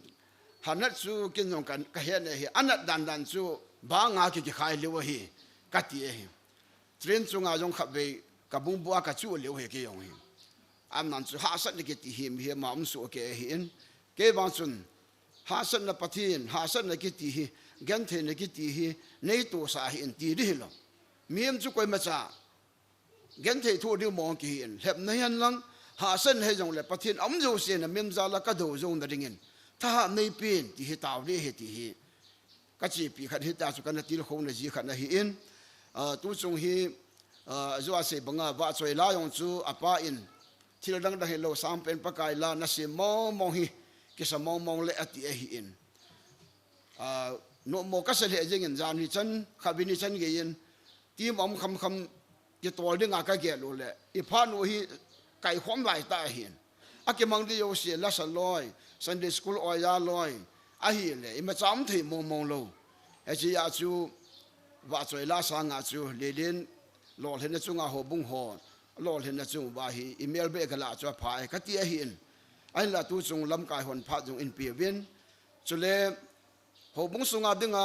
ai lo ba le khole be nga ma jong gen thei ta bible an sim na chung cho na koi to bang ho bung sunga thil pha bol nu ma le ale kha sim ho na le kha tam pe ta khu in a khu na ko na bon ho kain jong ki chai yo lo yen gua ha ju jong le kan nu to in dal ka ki te tho ji ho na hi in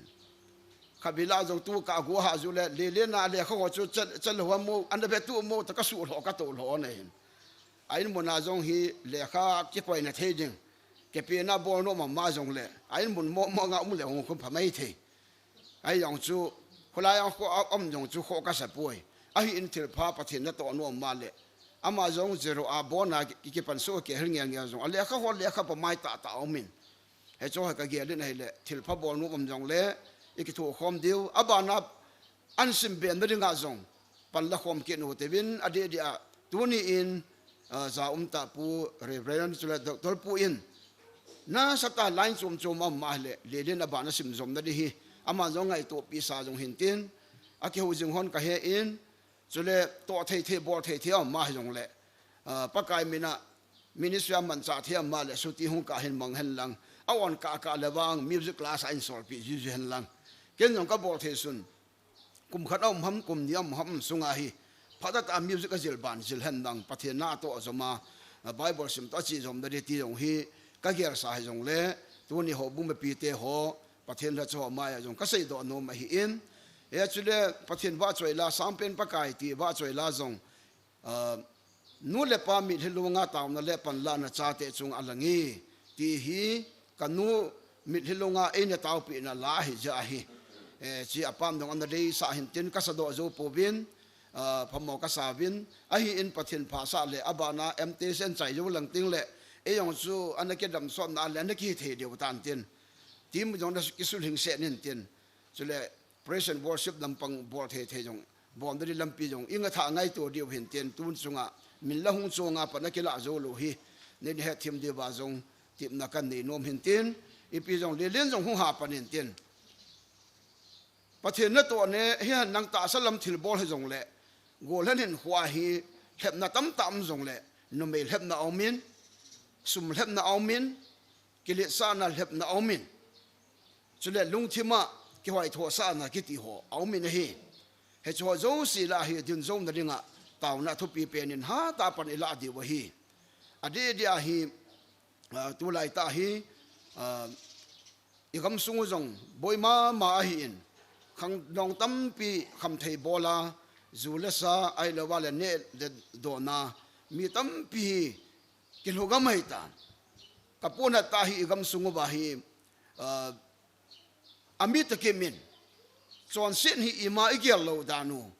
chule aneu pena sei dingai ti bin aneu jong hi di pon sikhal talab kuba kiti ho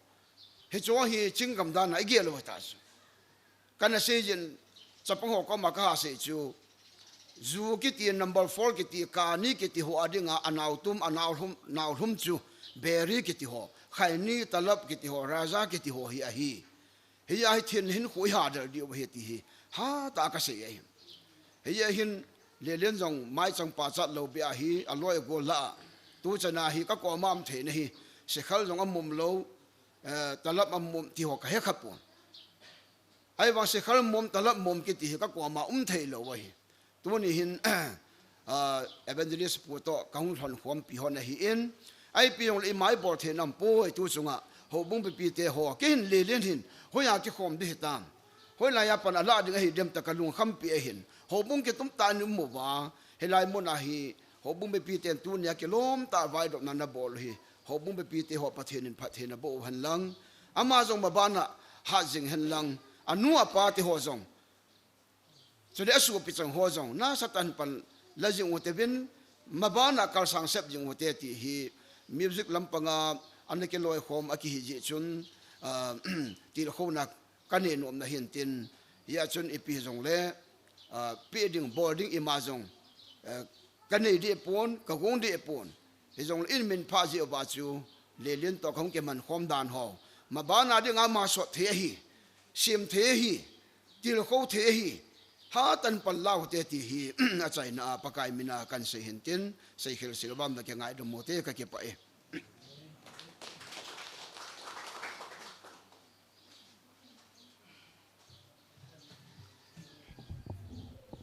pa pathin he zin masapin pinin pathin thangwa na kapi masapinin sule tuni ni khuwa program lor hin sa tua hongpang tu zo si nabon chawin zanale sangpin kan pichi min he zoben apaka min sein ama he kulango mazong awai hun ai lewai le ja kayo si he tu chan gya yong hi ama he kanot dan jing na lai hi pakai zare ma yong tu chan gin pan ei la pi pi jing na ma ni chungang ki pa thu ve ka ga sei kinin tu ni hin tamta ka sei no min a hin la tamta ha hi sei pung ka ting pi pi le thil khat hin boring ka ting chiu ting le phamo ka sa ta khan hi gam sungo boi ji in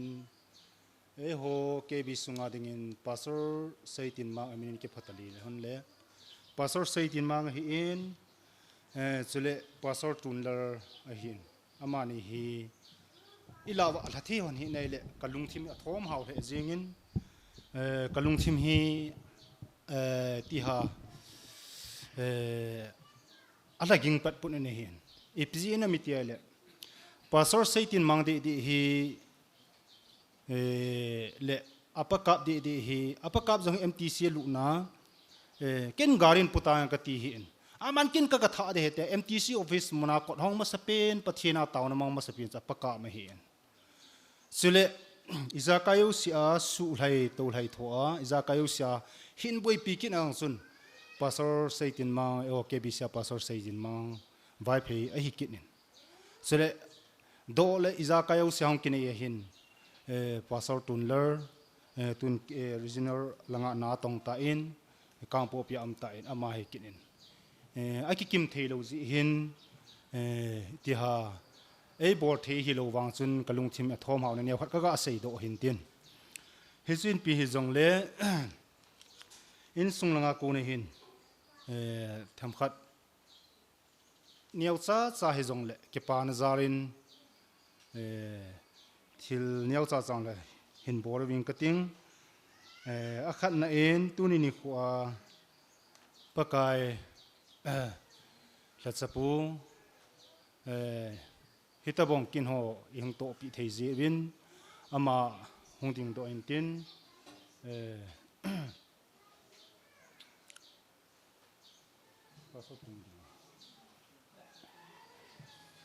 นั่นเหนียวนะน้องดิ่งนะเห็นสิลคอมปีอนะปะเทียนพาอันสายตะบังกินาจะปะนาวปะเจไอตะบังกินน้องปันเทียนจินเก็บปาสะนะซาลาจิจินิสิลปีเดียวเห็นเตียนจิเลเห็นจ้า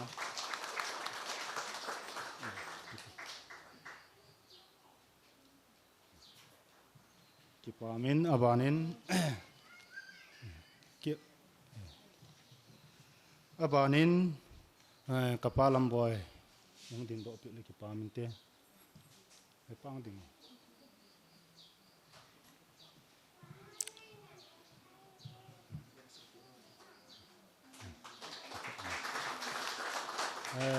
กิปาทุเฮโจพละเห็นใจดูองอาตรีเงี้ยทุ่มเฮไว้ปุ่งดิ่งเลี้ยนปังดิ่ง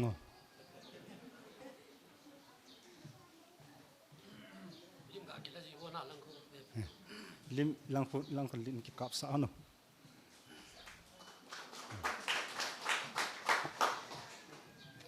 ขัดในฮิจังทุมจุจอมจะเขกิปาทูอเวลันนุงเซตลวินอินเซยังกติงปัสสาวะเซตินมังเห็นเสลปัสสาวะตุนเลเห็นตุนี่หงทะโจตหิจงเลเสลอปะกะมาเห็นขลังมุนาโกนาหินบุยปียเจจูปะกายจาระโกนาปะทินจูอมหิอหินาหิจงเลอโมปนนาจาระโกนาจู MTC มุนกัลหงา MTC มุนาโกนาจูเฮลังให้กาลตูร์จีองหงเงินฮิวากูนาคัลกัตตามุนหงาตูเนี่ยไลอุ้งกิเลขบเทน่าหิอปุลัมบัวหินฮิจัสกิปานาจาระเวสานาจาระปูเนวจ้าจังศิลปินาวมอจุงากิปาทูอีกอาเซนาหิจันจุนตินอบานินปูเตลังอากูนินกับปูเนียกำหงอขับเป็นหุ่นต่อ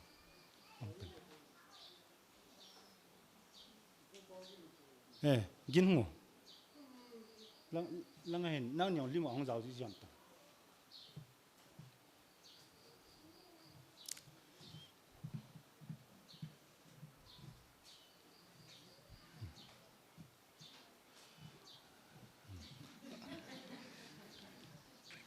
อบานินอุทงมังตัวเนี่ยอปูอลินอปูลินปะเห็นว่านั่งหลับยังตัวเห็นว่าจูปียังอ่ะเห็นแล้วงาตัวลิมเกี่ยวกับดูจู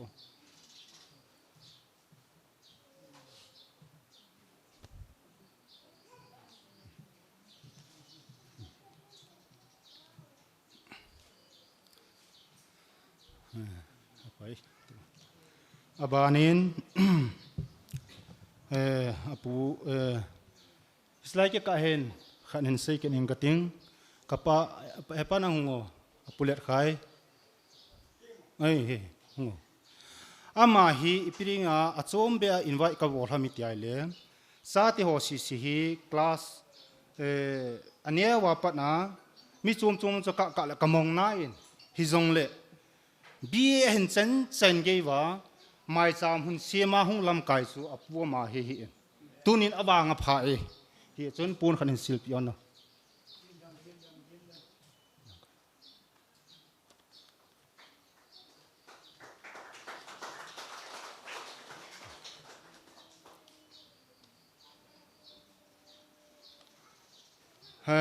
อบานิน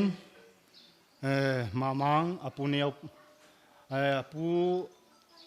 กลอยนูเตอาดิงาเฮอามอดิงาเฮปัสสะดังจงอมโลหิอินอามาฮีอหิจิงเงินอัลหุมปีนหิจิงเงินนูเมล่าปัสสะอัจฉริยอัลหุมปีนอามาเฮอปูติอาดิงาอามาเฮอดังจงปัสสะอมโลหิจิงเงินเก็บปานจารินปูนขัด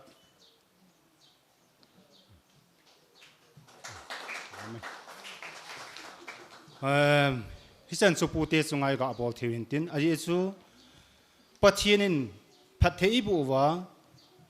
นูอากูนาฮิตัสอบานบันซองเกขายละอบานาเกยกหงยาเกยากูนากะจีงากะจียกูนาตุนียฮิตบังลูปีบอลเทจิวาซูเนียวขัดสุอีกะฮอลฟูเดียวหินตินฮอลนิลละจะนาลายดิงเฮียน hi zong la hisu pakai mina eki he thim divin khong taw nomin putia chunga ki pathil ega bol do na huchan chu hin tin abanin tuni ni khuwa hitawang kin le dong inei theina khutur ho sapu hungdin do pe le ki pamin te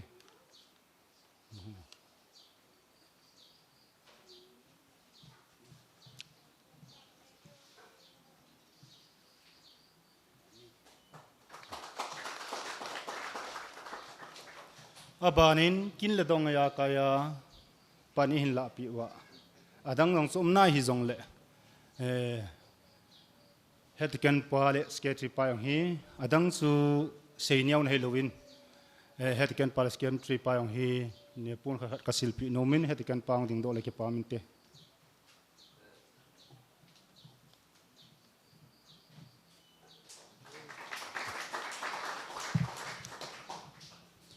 ban sketchy pa ding mo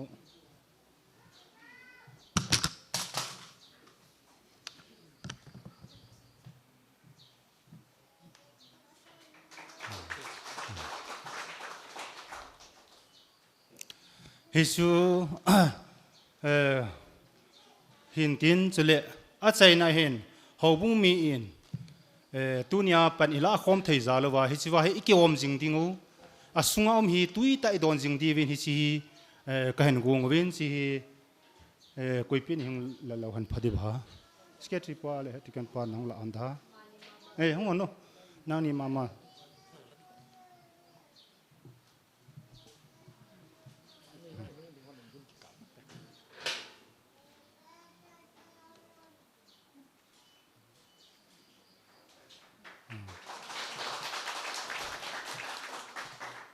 kipamin ka gialo hitam ta hin hi zongle a hap hap ta bangai kan bor jing o hi in hi yongle mi min a bor hir anum kha zongle pathimin ki thi motin tuni ni khun ki pa thu ka seinom jong tam ta amin ai lo le thil i piha za chom chom ka lama he ka lunggel jong ka seinom jong amin hi zongle tam ta ka seinom puin a chai ni dingin chang khat chang ni isa pachungwa kaga seino machun ama hin gen thei ki sama ma jing hi in hi chum ka sei do ma sanga chun khat ga seilang itiha pathian nui sin a hi pu in pathian chu zana akinein a hin la hobung sungji nga jong hi tauna ka thum ding hi ki thum ngam lo hi chu ilung thimai pi ham ta le tauna khat ka kini hi thum han hang jong le I pi ham ngai chat angai cha nom ja taw nang kinim ti khar khoi lung chima hi koi man ima gel pun ti e man I lung chim ni chiam min taw na sa ni ki thum ngam ji po ne hi ai bang ho bum biten ne he thi mu win ki ho sang sang in jong taw nan gal na sa na win taw nan pan na lawin no zalin ka ki pan pathin ka thang wa ne hi sule ani chan na chen phiam ti ai le ama hen gan thei ki sama ma je hin tin helanga in langa jeng hi imacha source thailo ai lo wai helanga tam ta som na hi jong le stian in seng ka ting ngang ka ting in fonin again theibe 7 service chu sangta ta lin ta ta awang chu ka zolo mai the hin hi jong le beng langa hi ka ji di ta aniaw lang he ka ji ala chon ai lang ma ka te pon aniaw lang ka ji ala chon pathin pha sai le chan jong ka nei mai the he tin hi sa chun ken adang in ka don pun pun anu to hi cho zo si hi ni khal na testimony hung hi ding hi sna salman hung hi ding hi ka ti hi he chun ama pi ha I ti ek sim jong hi ti lang hi pi ha khat ya chu ka sei thu hen atin he chun hi cho zo se bon se ke ani khu khat le na testimony le salman hong ding hi ti chu ken kan sei pi hi cho chana gyal lo ding hi pan ha tan la ding hi ta chu kan sei hi in he chun tu ni in a zo yong akiti thei pu in se yong ki sei ngam pun hi jong le kal be khat hin chu na hen kal bin yong hlun ti hong bi tiang I taw na wa I gyal to jong di hi ti a chai na ka sei do no min tin tampi ka sei no me hi jong le tampi ki sei jong le ki pa thu sei ding na hen lang ipi jong le ibana pa te ni jong am na la jin he chun hi chan soi ngang ting mi min a bol hing lal bol khir ho zo si pa ka min ki ngai da mu tin ke ma phan hi chan soi na tan te ka ki pa e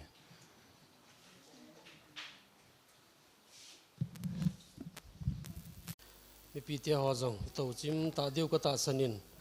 he zong le program hi a chai na lam ang in mano ta win in a tom panding win ka hin ti mu ve wa choila nunga zo ki ma konin khat anangai witin ama hong ki chai chai le holim na hoto lo sapu in aphan in kila intin aban chan ana sal ke taw kite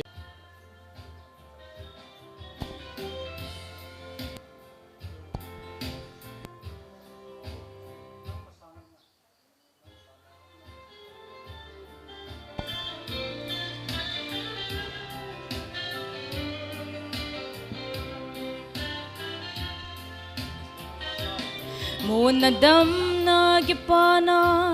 si na thêm na hausat na lolhin na le pachan na pakaya amanay te dingin lung muna lolhin na le pachan na gulva lopi kimuna izakay hi pakaya ahibaw ve va chui na thang vana chui at na ama va chui u te hallelujah amen koi hile alam pi ho pakaya lung lu zinga tho hat le tom pan na nei mi hem chu bakai zin lol hin theina apezi lol hin na le pachana golwa lo pi kimuna iza kai hi bakaya ahi bove va chui na thang vana chui at na ma va chui u te hallelujah amen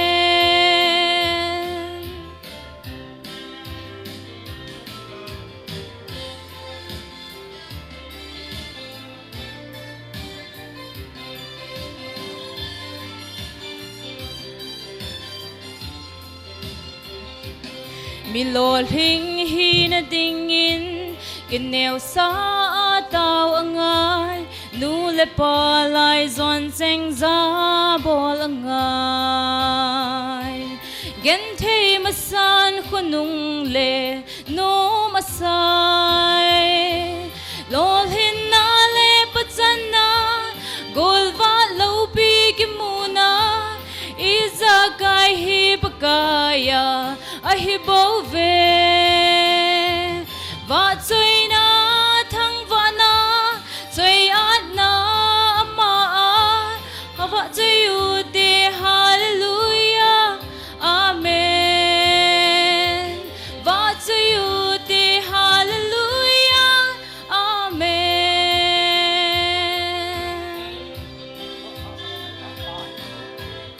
pathian thang vai nam jing ta han ka ki pa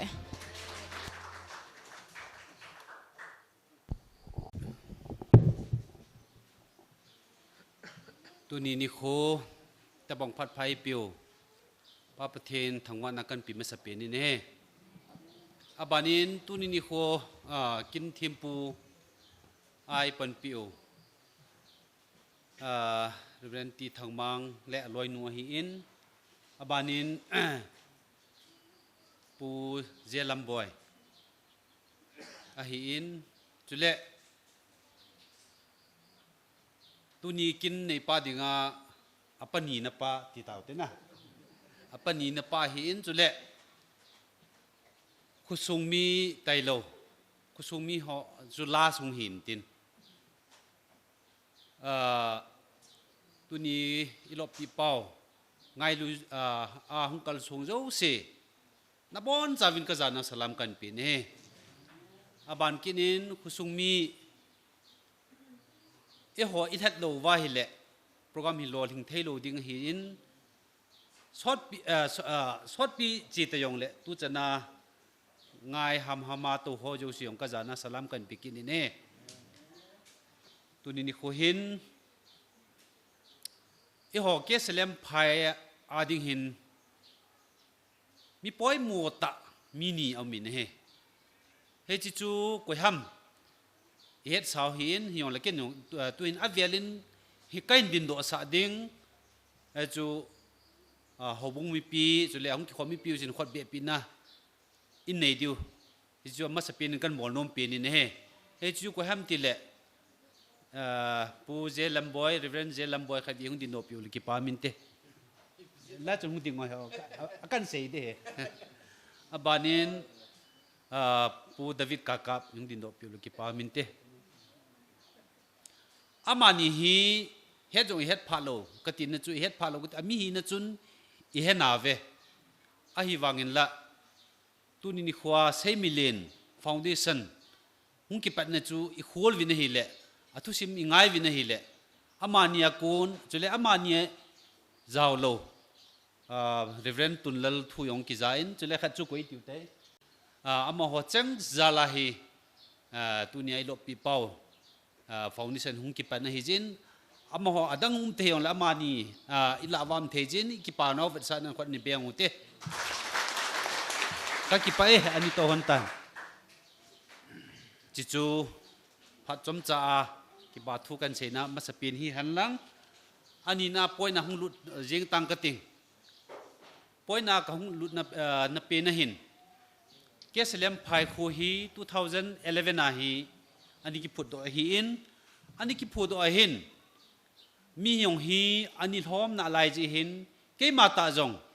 hobung lam kai lang ale lubo lang chun ki pong hi jong le hobung lam kai lang hin ti chun mi apodi ngom lo ji hin he ti chun ani ki pong in he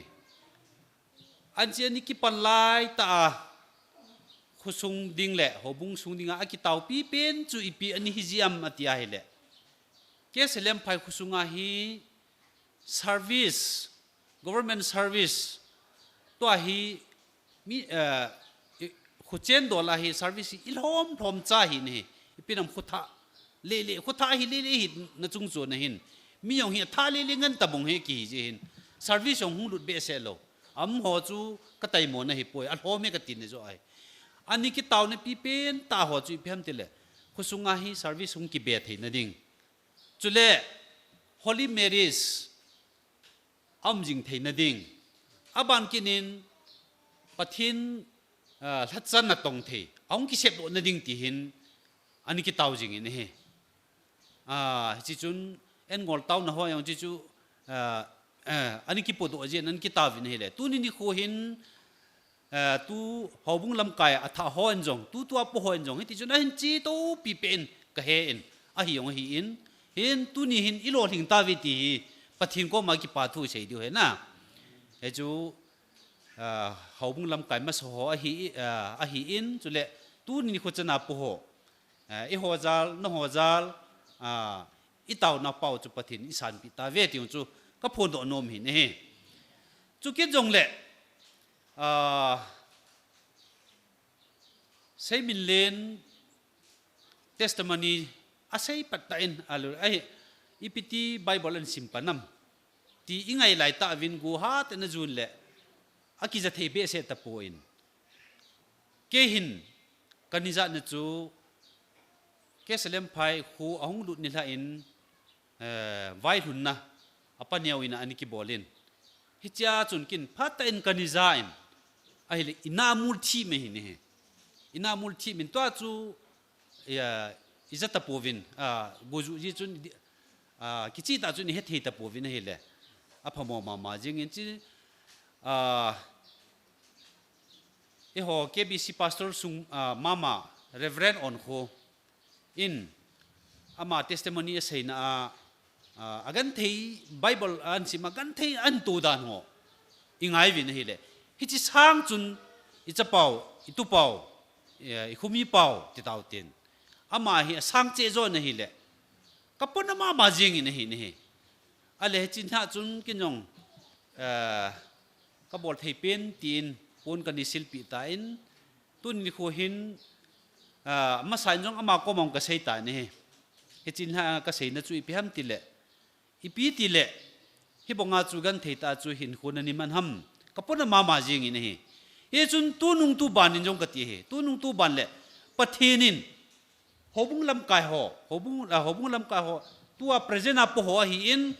อาบานกินินอัฐาหินปดิงหัวหินอาบานกินินคุสงมิหัวปะเทนินอิลุงทิมว่าทุเสยเทนดิ่งพิฮัมมาขวาอามาอีจันจาลเบนอมฮัมอีจันจูปะเทนทุจอหอลกิลเบนอมฮัมฮิจาหินเนลเฮจงหลังเกี่ยงอมนายที่จูกันกิพงอินเนี่ยอีพิจินัมมิติอาหิลอามาสาจูอินเฮดพาโลหินเนี่ยจุเลอนุเลปะไอ้สุมิลังติดเต่าเตไอ้สุมิลังเนี่ยขัดก็กะออยมอนุ่มนะจูพิฮัมติอาหิลอามอฮีส่วนอาหิหิตาวินปีปุยองกันนู้นละก็ป้ายองไงมาหอนี่ลังส่วนอาหิหุงตาจุเลอนุละป้ายองลายอุมาตาจูโมลินลังตาจุนตาจูอันนี้ก็โมหิตานี่ไอ้วางไอ้เซมิลินกิติฮิสเลมพายกิติไอ้หุงหลุดขลุ่ยน่ะหุงหลุดขลุ่ยก็ติดเสียก็เสียป่วยก็ไว้ทุนนี่ถ้าก็มูจะมาสปีนหินี่เอจุนอนุละป้าอินสูงมีลังทั้งพัดทำจักรจุกกะอ้อยหมอหินี่ฮิจิขังอันนี้กิฮัดเล็กกิฮัดเราทุจมหินป้าลุนกินเฮ็ดดิกันอันนี้ปูไล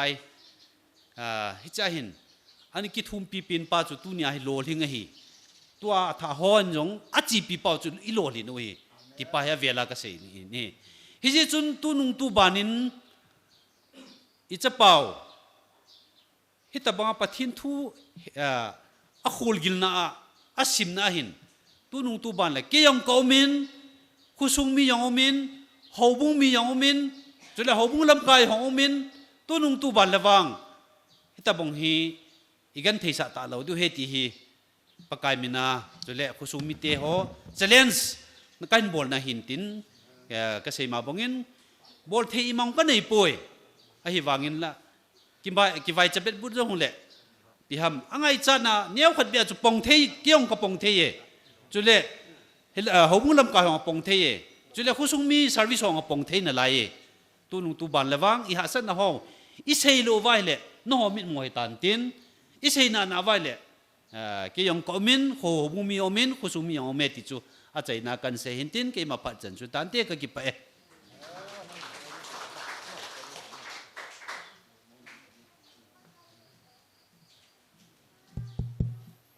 บ้านอินจีจิงเอาตินปงทุ่มทิ้งดีไม่ของตัวตาวินพัดใบบรันซิมปัดเด็กห้องหลุดนาเก็บปนาให้เกฮีสเลมพายเขาบุ้งเห็ดเด็กกันกับห้องเห็ดตาอินเดี๋ยวส่วนอันนู้นแหละป้าตะกันได้กิสูทีมมันเองไอ้ยังเลยอันนู้นแหละป้าจะจันทร์จังจะตาอินไอ้เห็นละตีนผ่านห้องเงินบีดีอันเสียห้องไว้หลุนนี่อินสุงมีเตียนไว้หลุนนักกินยังไงก็ว่าจะป้าใช้มินเลนินบายวันละสิมาอากันเททัวใส่จุนเกี่ยงกับฮีสุยกระดูเจ้าปุ่นน้าก็ใส่หน้าไอ้ยองเละตุนินก็ใส่ดอกนมขัดจูจะป้าใช้มินเลนเกี่ยจู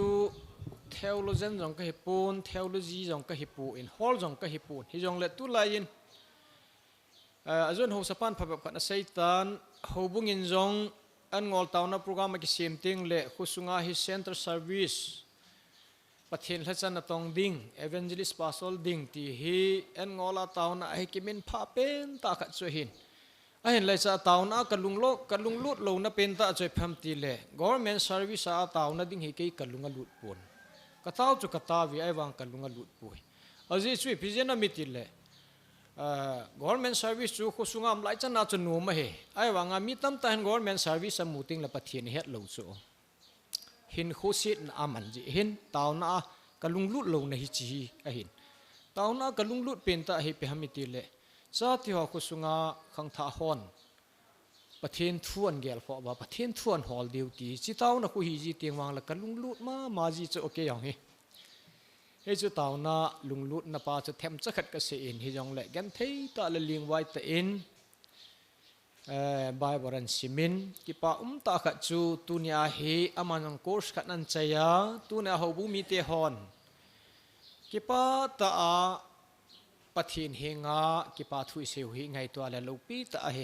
เลยเสจุงาดิงาลอลหินนะกิปานะไม่ซามซิมนะละดิงาตุนีนิโคเฮอาขัดนะเฮตีก็กวยโนมินเฮอดังหอหิมหิงตาซาหินะเฮนะอาเจจุตุนีอาเฮอามาหอเทวโลเจนหอเฮน้ำตะเฮเวนลังมีมาสหอินปะเทียนถ้วยนหอเฮเวนลังละตุนายหอนปะเทียนถ้วยยาดิวหอมอามาหอนมีมาสหอนอาหอนเละตัวขังทาหอนอาหอลุงจุกเขียนนะตั้มตั้มดิงเฮยองเละขังมาซาปูเตปาเตหออินปะเทียนถ้วยเฮดลวินะขอตายที่อันหอลุวะกันเทตามีกามามีละอาหาสปุมปุมาอากจิลุวะอาหอลวะเฮดที่เขาจุตุนาเฮเขาบุงมีที่หอนอินเนอวิจูอากาอินเนอวหินฮิจินนะอัจุนอาหินละตุนินจะป่าเซมินเลนขัดก็เซนอมจูทุตัมตากันเซโลดึงไงตาอินมีตัมตาอินปะเทนบายบรัสิมินเทโอโลจีอบอลินอฮอลินมีตัมตาอินปะเทนสุมิลนันเนจีบายบรัสิมเจ้าเซนปะเทนตาสนินปะเทนดินดีแต่นาตองเอตีโลฮีบายบรัสิมตัมตามีชีขีเลยไอ้ว่างไอ้หอนตุนไอ้กินเนบนาวจุดพัมไบเบิลสิมวยปะเทียนแล้วจะน่ะตรงดิ่งอ่ะไบเบิลสิมฮีที่สุดหอกินเนบนะฮีที่จะป่าเซมินเลนินน่ะสุมินโลดิ่งินเฮจิตุยก็กวยโนมินเอสุเลอันนี้น่ะจุนอ่ะหงไวลุนินไอ้อินกุเตียนอินสุมีเตียนลำกายหอยหินกูขวามูวินไม่สามซิมดิ่งินอินกูวินจินิละจุนอินสุมีเตียนยังอาศัยจะวินจะป่าเซมินเลนหินบีดีใจฮิตาจิจุนกิปานะไม่จำซิมนิงกติวินฮิจิฮิฮบุงเตหอเอ็มโปรแกรมหินนิบุนปีเลวจุนกันโนโมเวตินินสุมีเตนันสีพานุจุนฮบุงลำกายหอเซงินยองกะเกลวินบายบริสิมไลน์ยองฮบุงยองสิกียองกิปิปุยนะเฮโอจะป้าจะเห็นจานาดอนเจฮิบาฮาระเบนนันเองตินฮบุงยองกิปิปุยเฮจิจุนฮิจิฮบุงนันเฮสอุจุกิปาเมตินอภิเล่ปูเล่ปนเอวความจนนู่เล่ปาวางจนน้ำปนกันเสียวินฮิเยจุนเขาบุงินอบายวอลซิมนาสิกิยองนักปังปูนจะโดนดิ้งจางยองนักปิปูนฮิยองเล่ตัวเองโคสกัดจนใจหงหิตาจินเขาบุงินกินจุกลาปีดีวะฮีเห็นละเขาบุงจงจูนิ่งลิงเสียสุนักิมเล่นกุ้งยองสีมาบองฮัมวอชามหัดจวนกุ้งเสียมาลูกปีตาจูบอลที่ฮียองละเขาบุงยองละสมัยเห็นจันเกจุกิบอลเจ้าปูนตินฮิเยจุนเขาบุงินโปรแกรมกิลันตินทิลโจสีสาเหตุลังเนตเห็นลังเอพียองละหูบุงินเอลาจมัวกระปุกดีเหตุจูอินสุมิเตกละอภิอุยหูบุงินลำกายหอเห็นนะลำกายหอเจงเห็นอินสุมิเตโปรแกรมกุนิ่งไปอามอนหูบุงเฮสาวเห็นอากินเป่าจูหูบุงมีเตนกละดีเหตุหูบุงมีเตนอันนักละอภิเอหินยาจะตุเนียฮีจะป้าเซมินลินกินฮีปะเทนมินาลบนาปะเทนมินากิปาทุเซนาปะเทนมินาวางทุมปีนะอินเอที่อยู่ไออินฮิเจจันหูบุงินตัวนี้นี่ขวาดึงไอบอลเทสนุจูกินนี่ละปีวินกินนี่เซมปีวินจุเล่มีปีเนดิ่งดอนดึงินใจบอลวินฮิจิตัวนี้ดึงอาฮีอามาบีดีหินใจน่าอาฮีหูบุงินอิละเทสนุจูฮิจันจูไออินอาหินละจะป้าเซมินเลียนไออินจุเล่ตัวอามากุฮิโลจ้าเตะขังทะขังดองหอมาลำหินขัวกูฮิจงเละปะเทนทูจิลโนมปะเทนทูเฮ็ดนันนี่ดิงาลุงเกลในยมข้าวเลยดิกันโบนินจงตูจงหินอปัตนะฮิโตหลนินดิกันโบจงทุลุนักกันในจูวินเฮเจจุนจ้าเตะกูฮิจงเละไบเบิลหินซิมดิงหอฮีคอร์สกัดสุงาฮีหูบุงินสังนิฮัมสังทงมขัดละสิอาฮีหูบุงินจงเกทูปีดิ้งตีจงฮีดิกันโบนินจงกิลูนักจุกันในอยู่ไม่หินเดี๋ยวจนซาเตหอจงท่านโอโมบินลังจุเละมาบานะจะป้าเซมินเลนจงอาบานาฮีนัสิมเบระวังจุกเฮตปนนัสิมเบข้ายังเละนักกิจตัวดิวโหบุงโตเฮจะเห็นนังยองท่านโอมตานัจีดิงตัวอากิปนาเห็นนังยองมาละมาฮีนัสิมเบนามายังละโหบุงยองนักกิเหตุปีดิงไงไตตีฮิตูนินโหบุงมีปีเตลองเกี่ยวกับหัวอังสุงก็พูนโดโนมินเฮจ chu le ani na cha thum na chun hin sai tang ting kin kan chai sei le hin society ho department lam kai ho jo se ki gu nan ni ho jo sin ho bung kin hin ken ka chai sei le hin ki ma su ke yun lang hi chun tu ni hin cha pa Seiminlen amai lam hin ko a amabana achi kit na ding han lang asim na ding han lang azil na ding han ai pi chui te yong le ye chun ki pa zalin ho bungin jong itaw na gaw isanu ineu imu u ani ko ta el hunu a hi ta je chun tunin ho bungin jong tam ta ka pi no mu ve til tam ta ka bol pi no mu ve yong la tunin nang man jong leise chunga ipi pe ham thil dang ho he na ki pi han lang hi le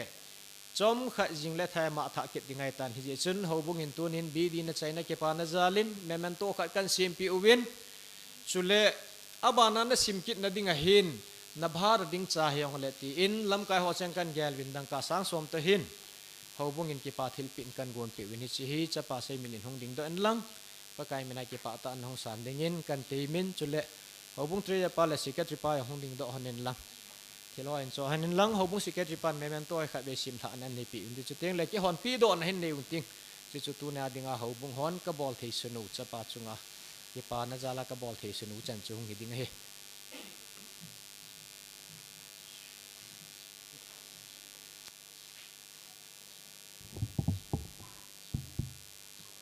Siming kate Baptist Church Kesalem Pai Paris number 8 Lamka memento presented to Mr. Seiminlen Haokip in recognition of your successful completion of your Bachelor of Divinity BD degree from Bishop's College, Kolkata, affiliated with the Senate of Serampore College University. Your dedication and perseverance in theological studies are commendable. May God richly bless and guide you in your future ministry. Commit your way to the Lord, trust in Him, and He will act. Psalm 37 verse 5. Congratulations on your achievement. Dated Kesalem Pai, 14 June 2026, Baptist Church Kesalem Pai, Paris number 8.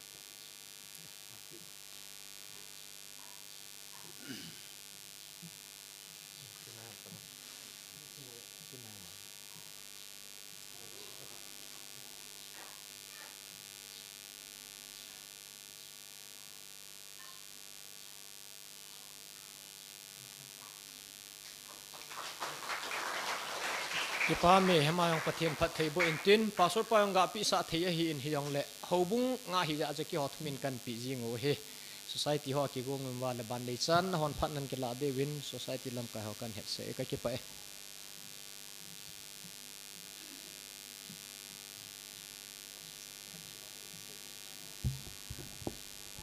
ke ni hong ki la hon yang ka tin tunin ki pa ta cho chapa Seiminlen gan the ha sat na in sung ha sat gan the na tam ta nung vat lawa na malampi na zo jang ke atu ni akal bi khat na hong kal do ta je in Kesalem Pai nu te kabon chawin kan ki pa pi win kan ki thang at pi win hi je chon thilpi neu khat imlop neu khat ka hin gon pi win chuban in jong in sung langa ko nin anu hina in sumi hina in ke manjong ke papin bat sa na in pon khat kan silpi no min hung ding da in nang hintam sei talawin phat jong akichai kon lang a hita in chi hi nan silpi ang ka ti in chi hi ke ya ke in sung langa kon chapa ke papin la zala kan silpi hin tin imblom hi Kesalem Pai nu te kan ki papi nau vat sana kan pi hi ke phat kan tu tan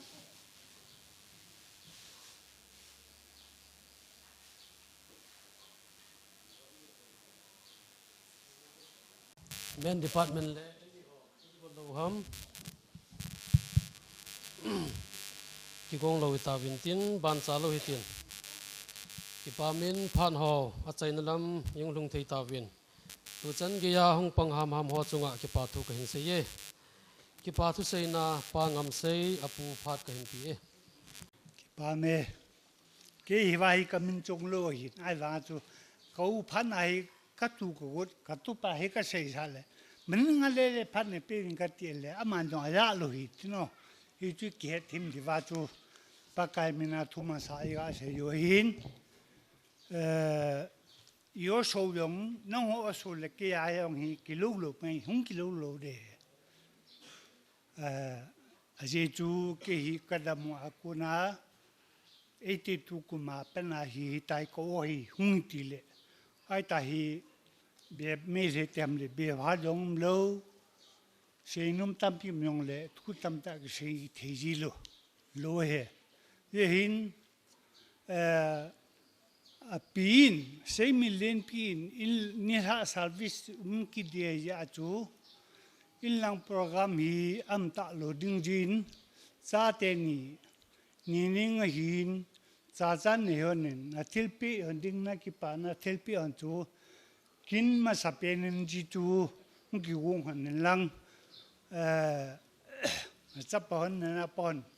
na ki pa na thilpi chu ngong chi sa pon han lang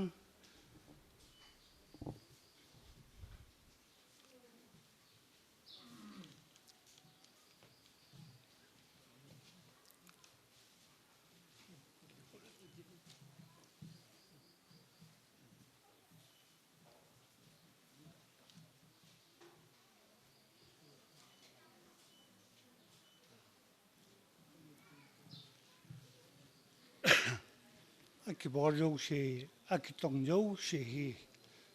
koren ho bunga min temple se bunga e ho peti ibo paulo piten na ringa ito ho mo va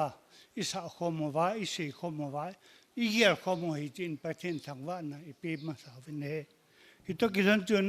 ka se nom khan chun tila chu hitia hi thukia ti ho hi ka ki ya to ki to lo be ham phet na ka sim the jin hilanga lam kai ho hin kele khomi ho sapu a ko ni hin ai lo ai le je le ve ya ul de nau hin mai mai lu ngai lu na dimission akipe na pensa oi pu divit ka ka ya ni ho bung khan pa ya ka ni wa ka tu te ho ta Seiminlen te ho ya ni ka ni khwa mo hi ai wangin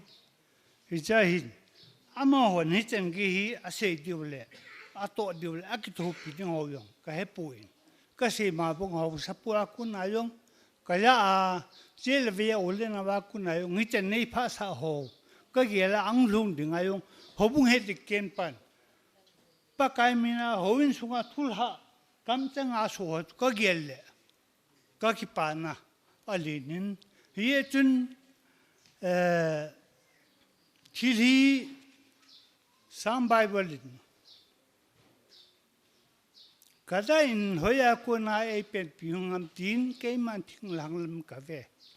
wan le le sim pa pathina kun hi ti hu ata be mongin hi ho jo she hi ka ki pa na se lo dinga chu ka gel le no ka sa ko phan na chom che kan je hi to kilonin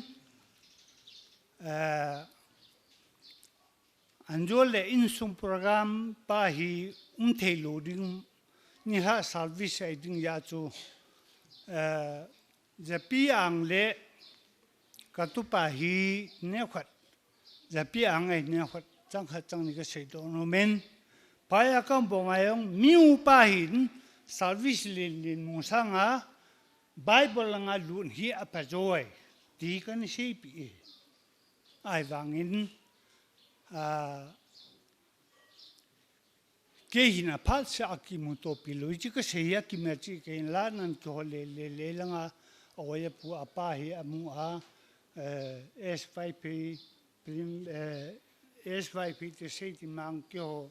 KBC center cha sa pastor hi lai amu lam pe no le chen pha sa hi to hi wa mai ta vin lungong le ki pa ho bungin akin ya na ding muto kilana hi a chela mong tain masangin thusim ne khana bang chan seleng media bidi tai khen hi pathin thusin ahongin ki ho ko district nga ka kho wa gil chinang nga kam lai vin likile pel na sei ngam pelin thu sei ki jo ama ku jinei lo lai kho bora tu ta ho samgatin a chikil gam pal nga nu me khato a sin zopi tu khangdong nga kichi thei ngai ta he ti pa kai mina zapi maya ye hin a se bayin a practical in to phal thil ba hi lo he sum nu me khangdong nga kichi thei Bible a lu ding thurang a lu lob lo ding ti pakai mina ka tu pa chu in lang program am ta lo ni awat ne kha ga se no me ye hin ka ki pa le jengin lam kai hon i go nu le i se yo le ang lu ti a yong til ho nau chunga lam kai ho chunga a ve la ki pa thu ka se ya ka phat chom cha yong le a pu ni bu ma ki pa thua hi chen kan pha ro na le ka lungyang ngai to ling sen se hi yong leng ka ki pan na ne phat ka se na pha na hin se khilam le ta kai min ki ngai de bon tin ma wang ka tu pa le anu le pa apile ho bunga dinga bon chawar nga i se khao pathin phathe bu pi taw hen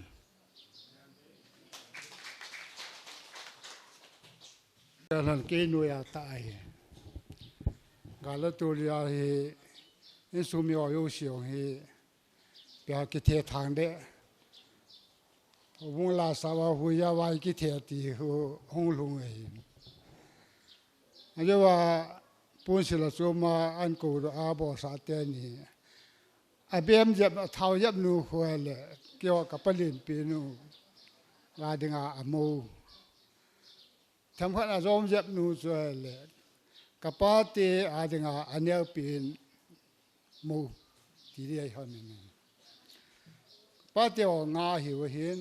ata pin pa wang chun pasal ni nei lo hi na me kha wa ni na adang si hin pasal khat ni ti ni nei wa hi tu ni kina dinga hin in sumite o hi ka ki pa ma ye ngo be a ye chu mail ha tare somle som hitam lo som le khan hitam ma tu pa hi ong lungin chula chun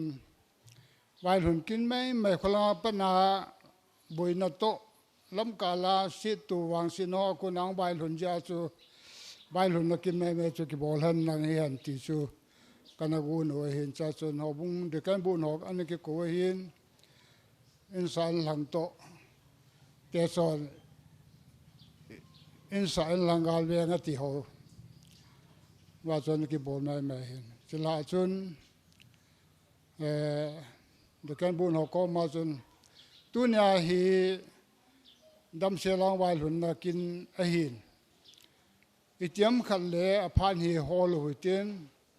ama yong khusunga num khalo lai aloi gol pa na het lo lai hin ho bu mi hello yong tam zo na lai hin chi chun an kung sa in la ki yo pun tin yong le an kung hin khunga yo tin cha ho be wa hin ho bum pum pi hin an lo lin na pasan na ki pa mai sam be hi go te ti chu kan sil la chun lam ka lang hoi a he thi mu bin e ngai lu no ta gom chun en so mi te ho chu ki sa gim da ta bin kin ho yo si hi ho bun ki por on tin ho bun ki bol ni la sa nga ti ho wang chu ki bol chum lu ki yu lu ding a hin hi yong le a tui le a me pi ho be che le ngai lu zal chu kyo ne pong ta win ka te ti le a le kit ap ta pathin nya chu bol the ham ti chu kan gun le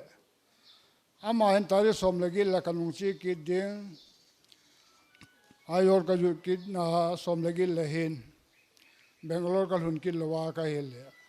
mail ha sung si sia hilanga khu seminal training tabong su kin kala kin lawa hele tu chu gration la ho si la selection bol la chu ke ong e pen sa kin ho ya chu si ka su bui ka num pu ti le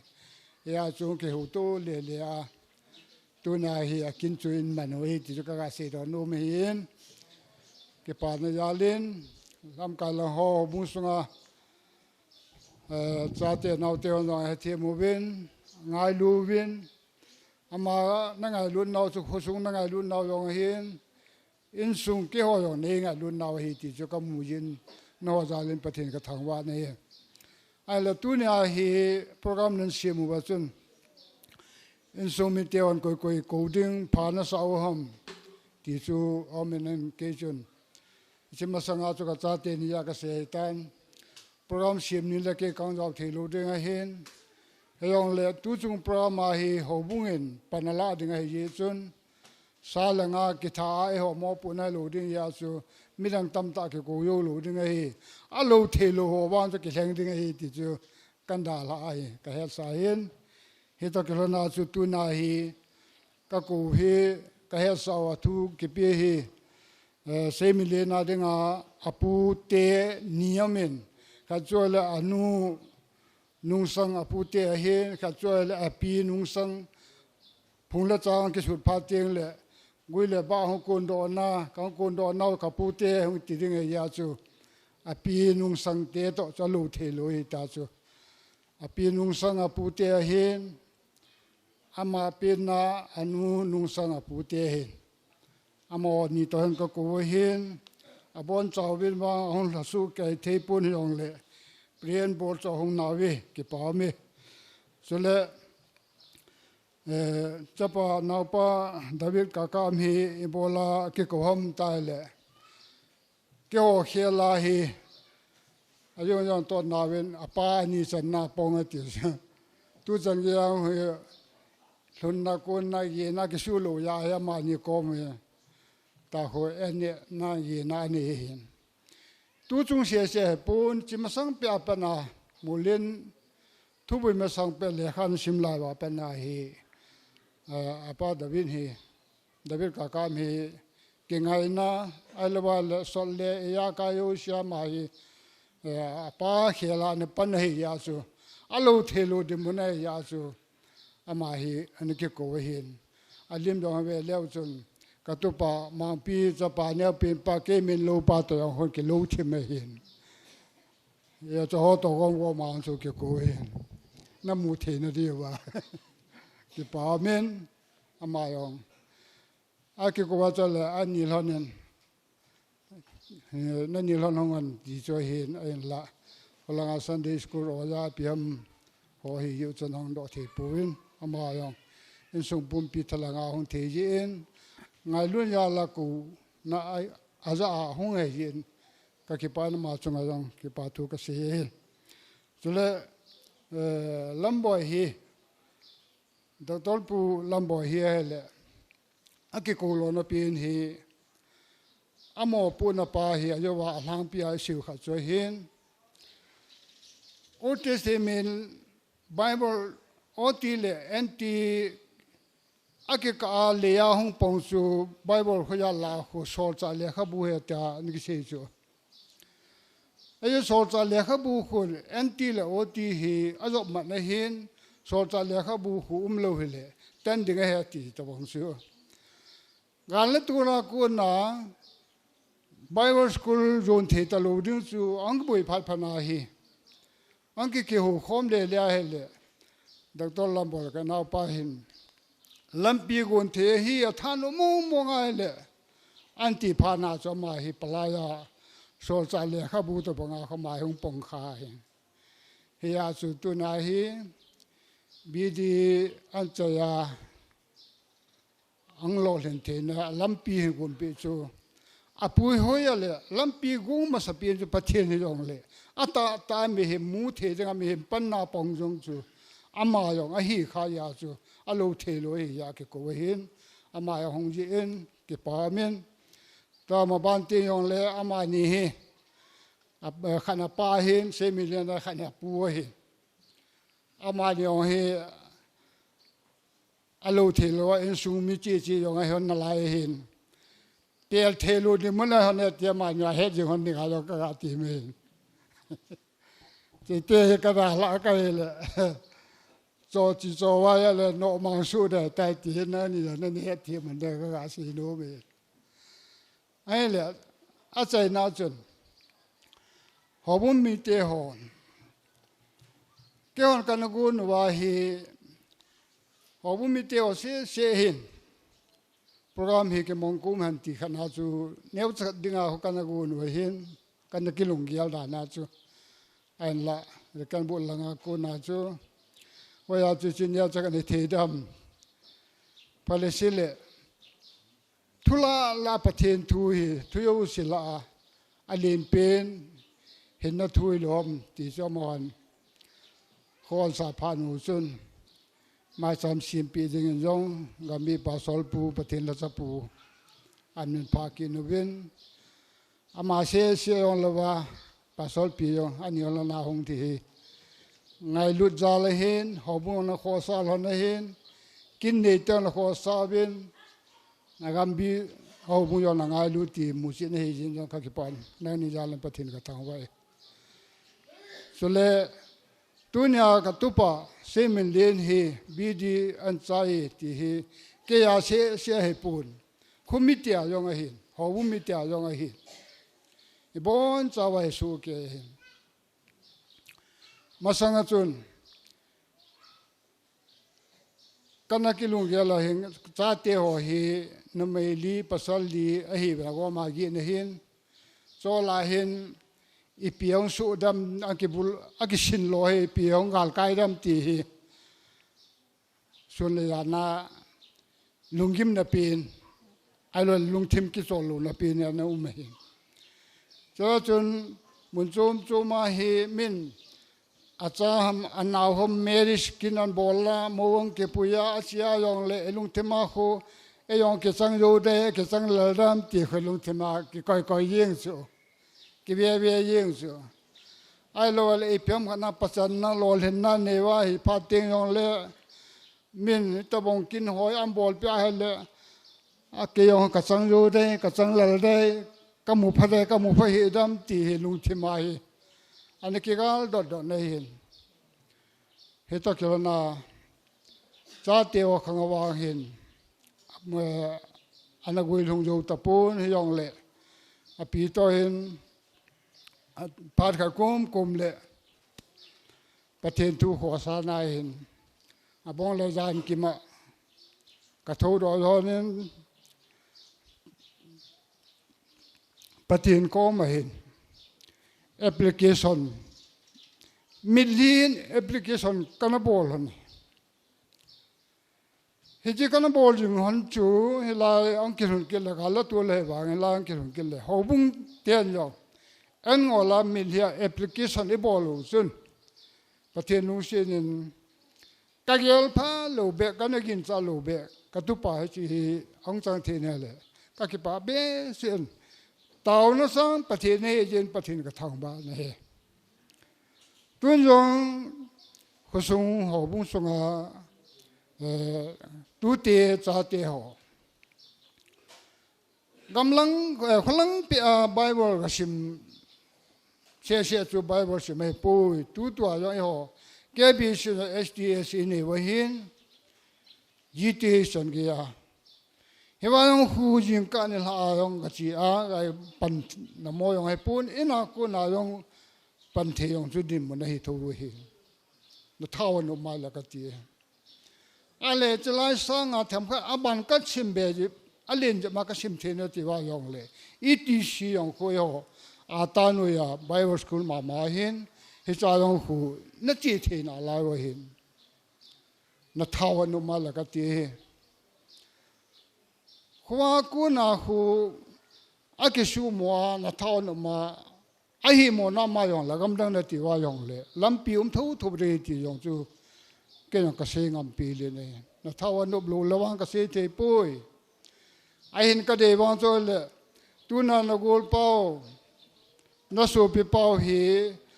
ama hi pat na han lan ho yong hi aba na hi na thanum jing la thaya ke pan ding yong hi ni le thum be om bin ti ju ka se no me thaga wai mi cho no ba le khung beng beng hu ti lam lam nong le han hal na om lo ding hi chun no yon pathin thua la gaw lo nga na ki til do na min ha ju ka de ye ti chu ka de sa na thu ka se hin a chai na ke ya hin pathin lung se nen 2011 na la yang ko sa chapa thang boy mo pu na gan the ta la chi ma gil thu po ma khu le bang bol hiong le pathin lung se nen tun midang wa ge phapu lai ve chen dan in jong gi dan in jong khu le bang dan in jong ho bung in jong midang wa phapu lai ve hiong le e ho ding a e kham wa pathin phat the bu na chan the na ho wi pakaya ko na yen ko sa lo me ti kamun chilaya monan pu a ko sa a mo pu na na ne na chunga hin pathin nang chunga yo hin pathe abu ti ka mu hin ka ki pa pin nang ja li nam pathin ka thang wa ne pathin ko sung pathe bu in ten ho bu sung pathe bu in ten ho le be ulenaw ke ka ko chaga ke ka yo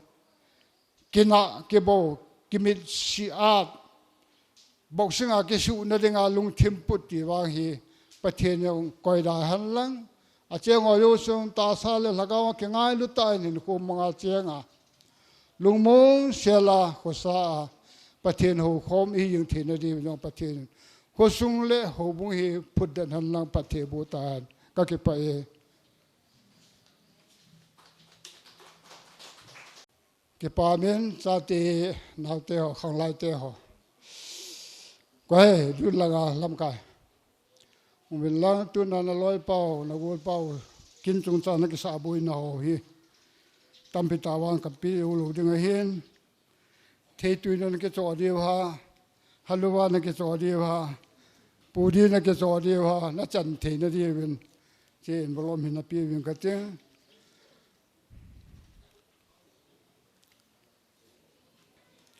chế là cái màn cái bàn là cha tê tu tê bàn nó thao nụ mà theo đang ở đâu sao về duy thế này nó đi vào cái tiêu này về cái bay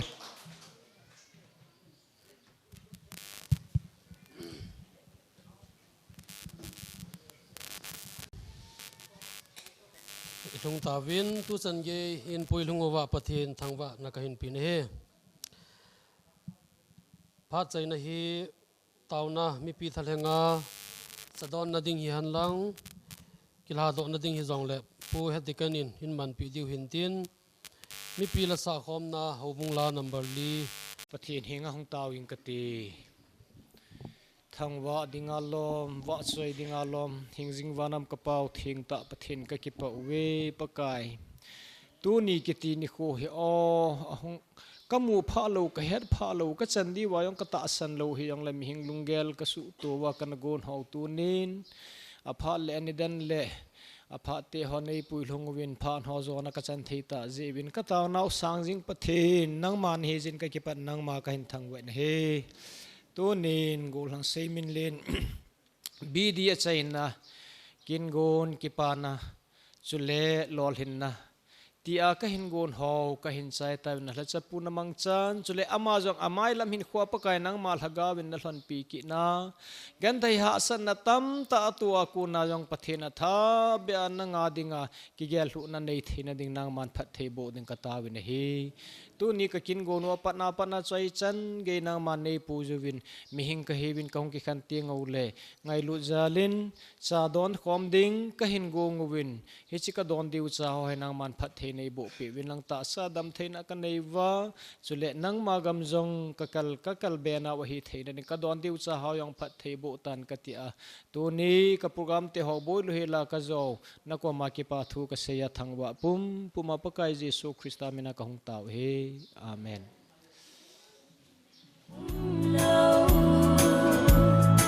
ipi kahi moka pakai ka in sung song ipi a chan chana nei pui hui alo bi e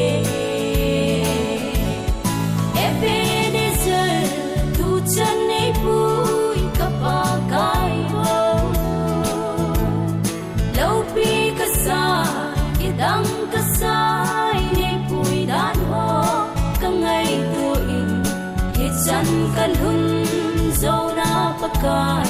nang zal ai Ebenezer tu chan nei pui kapakai ho Laupi kasai idang kasai nei pui dan ho kangai tu in Chan kalhun zona pakai nang zal ai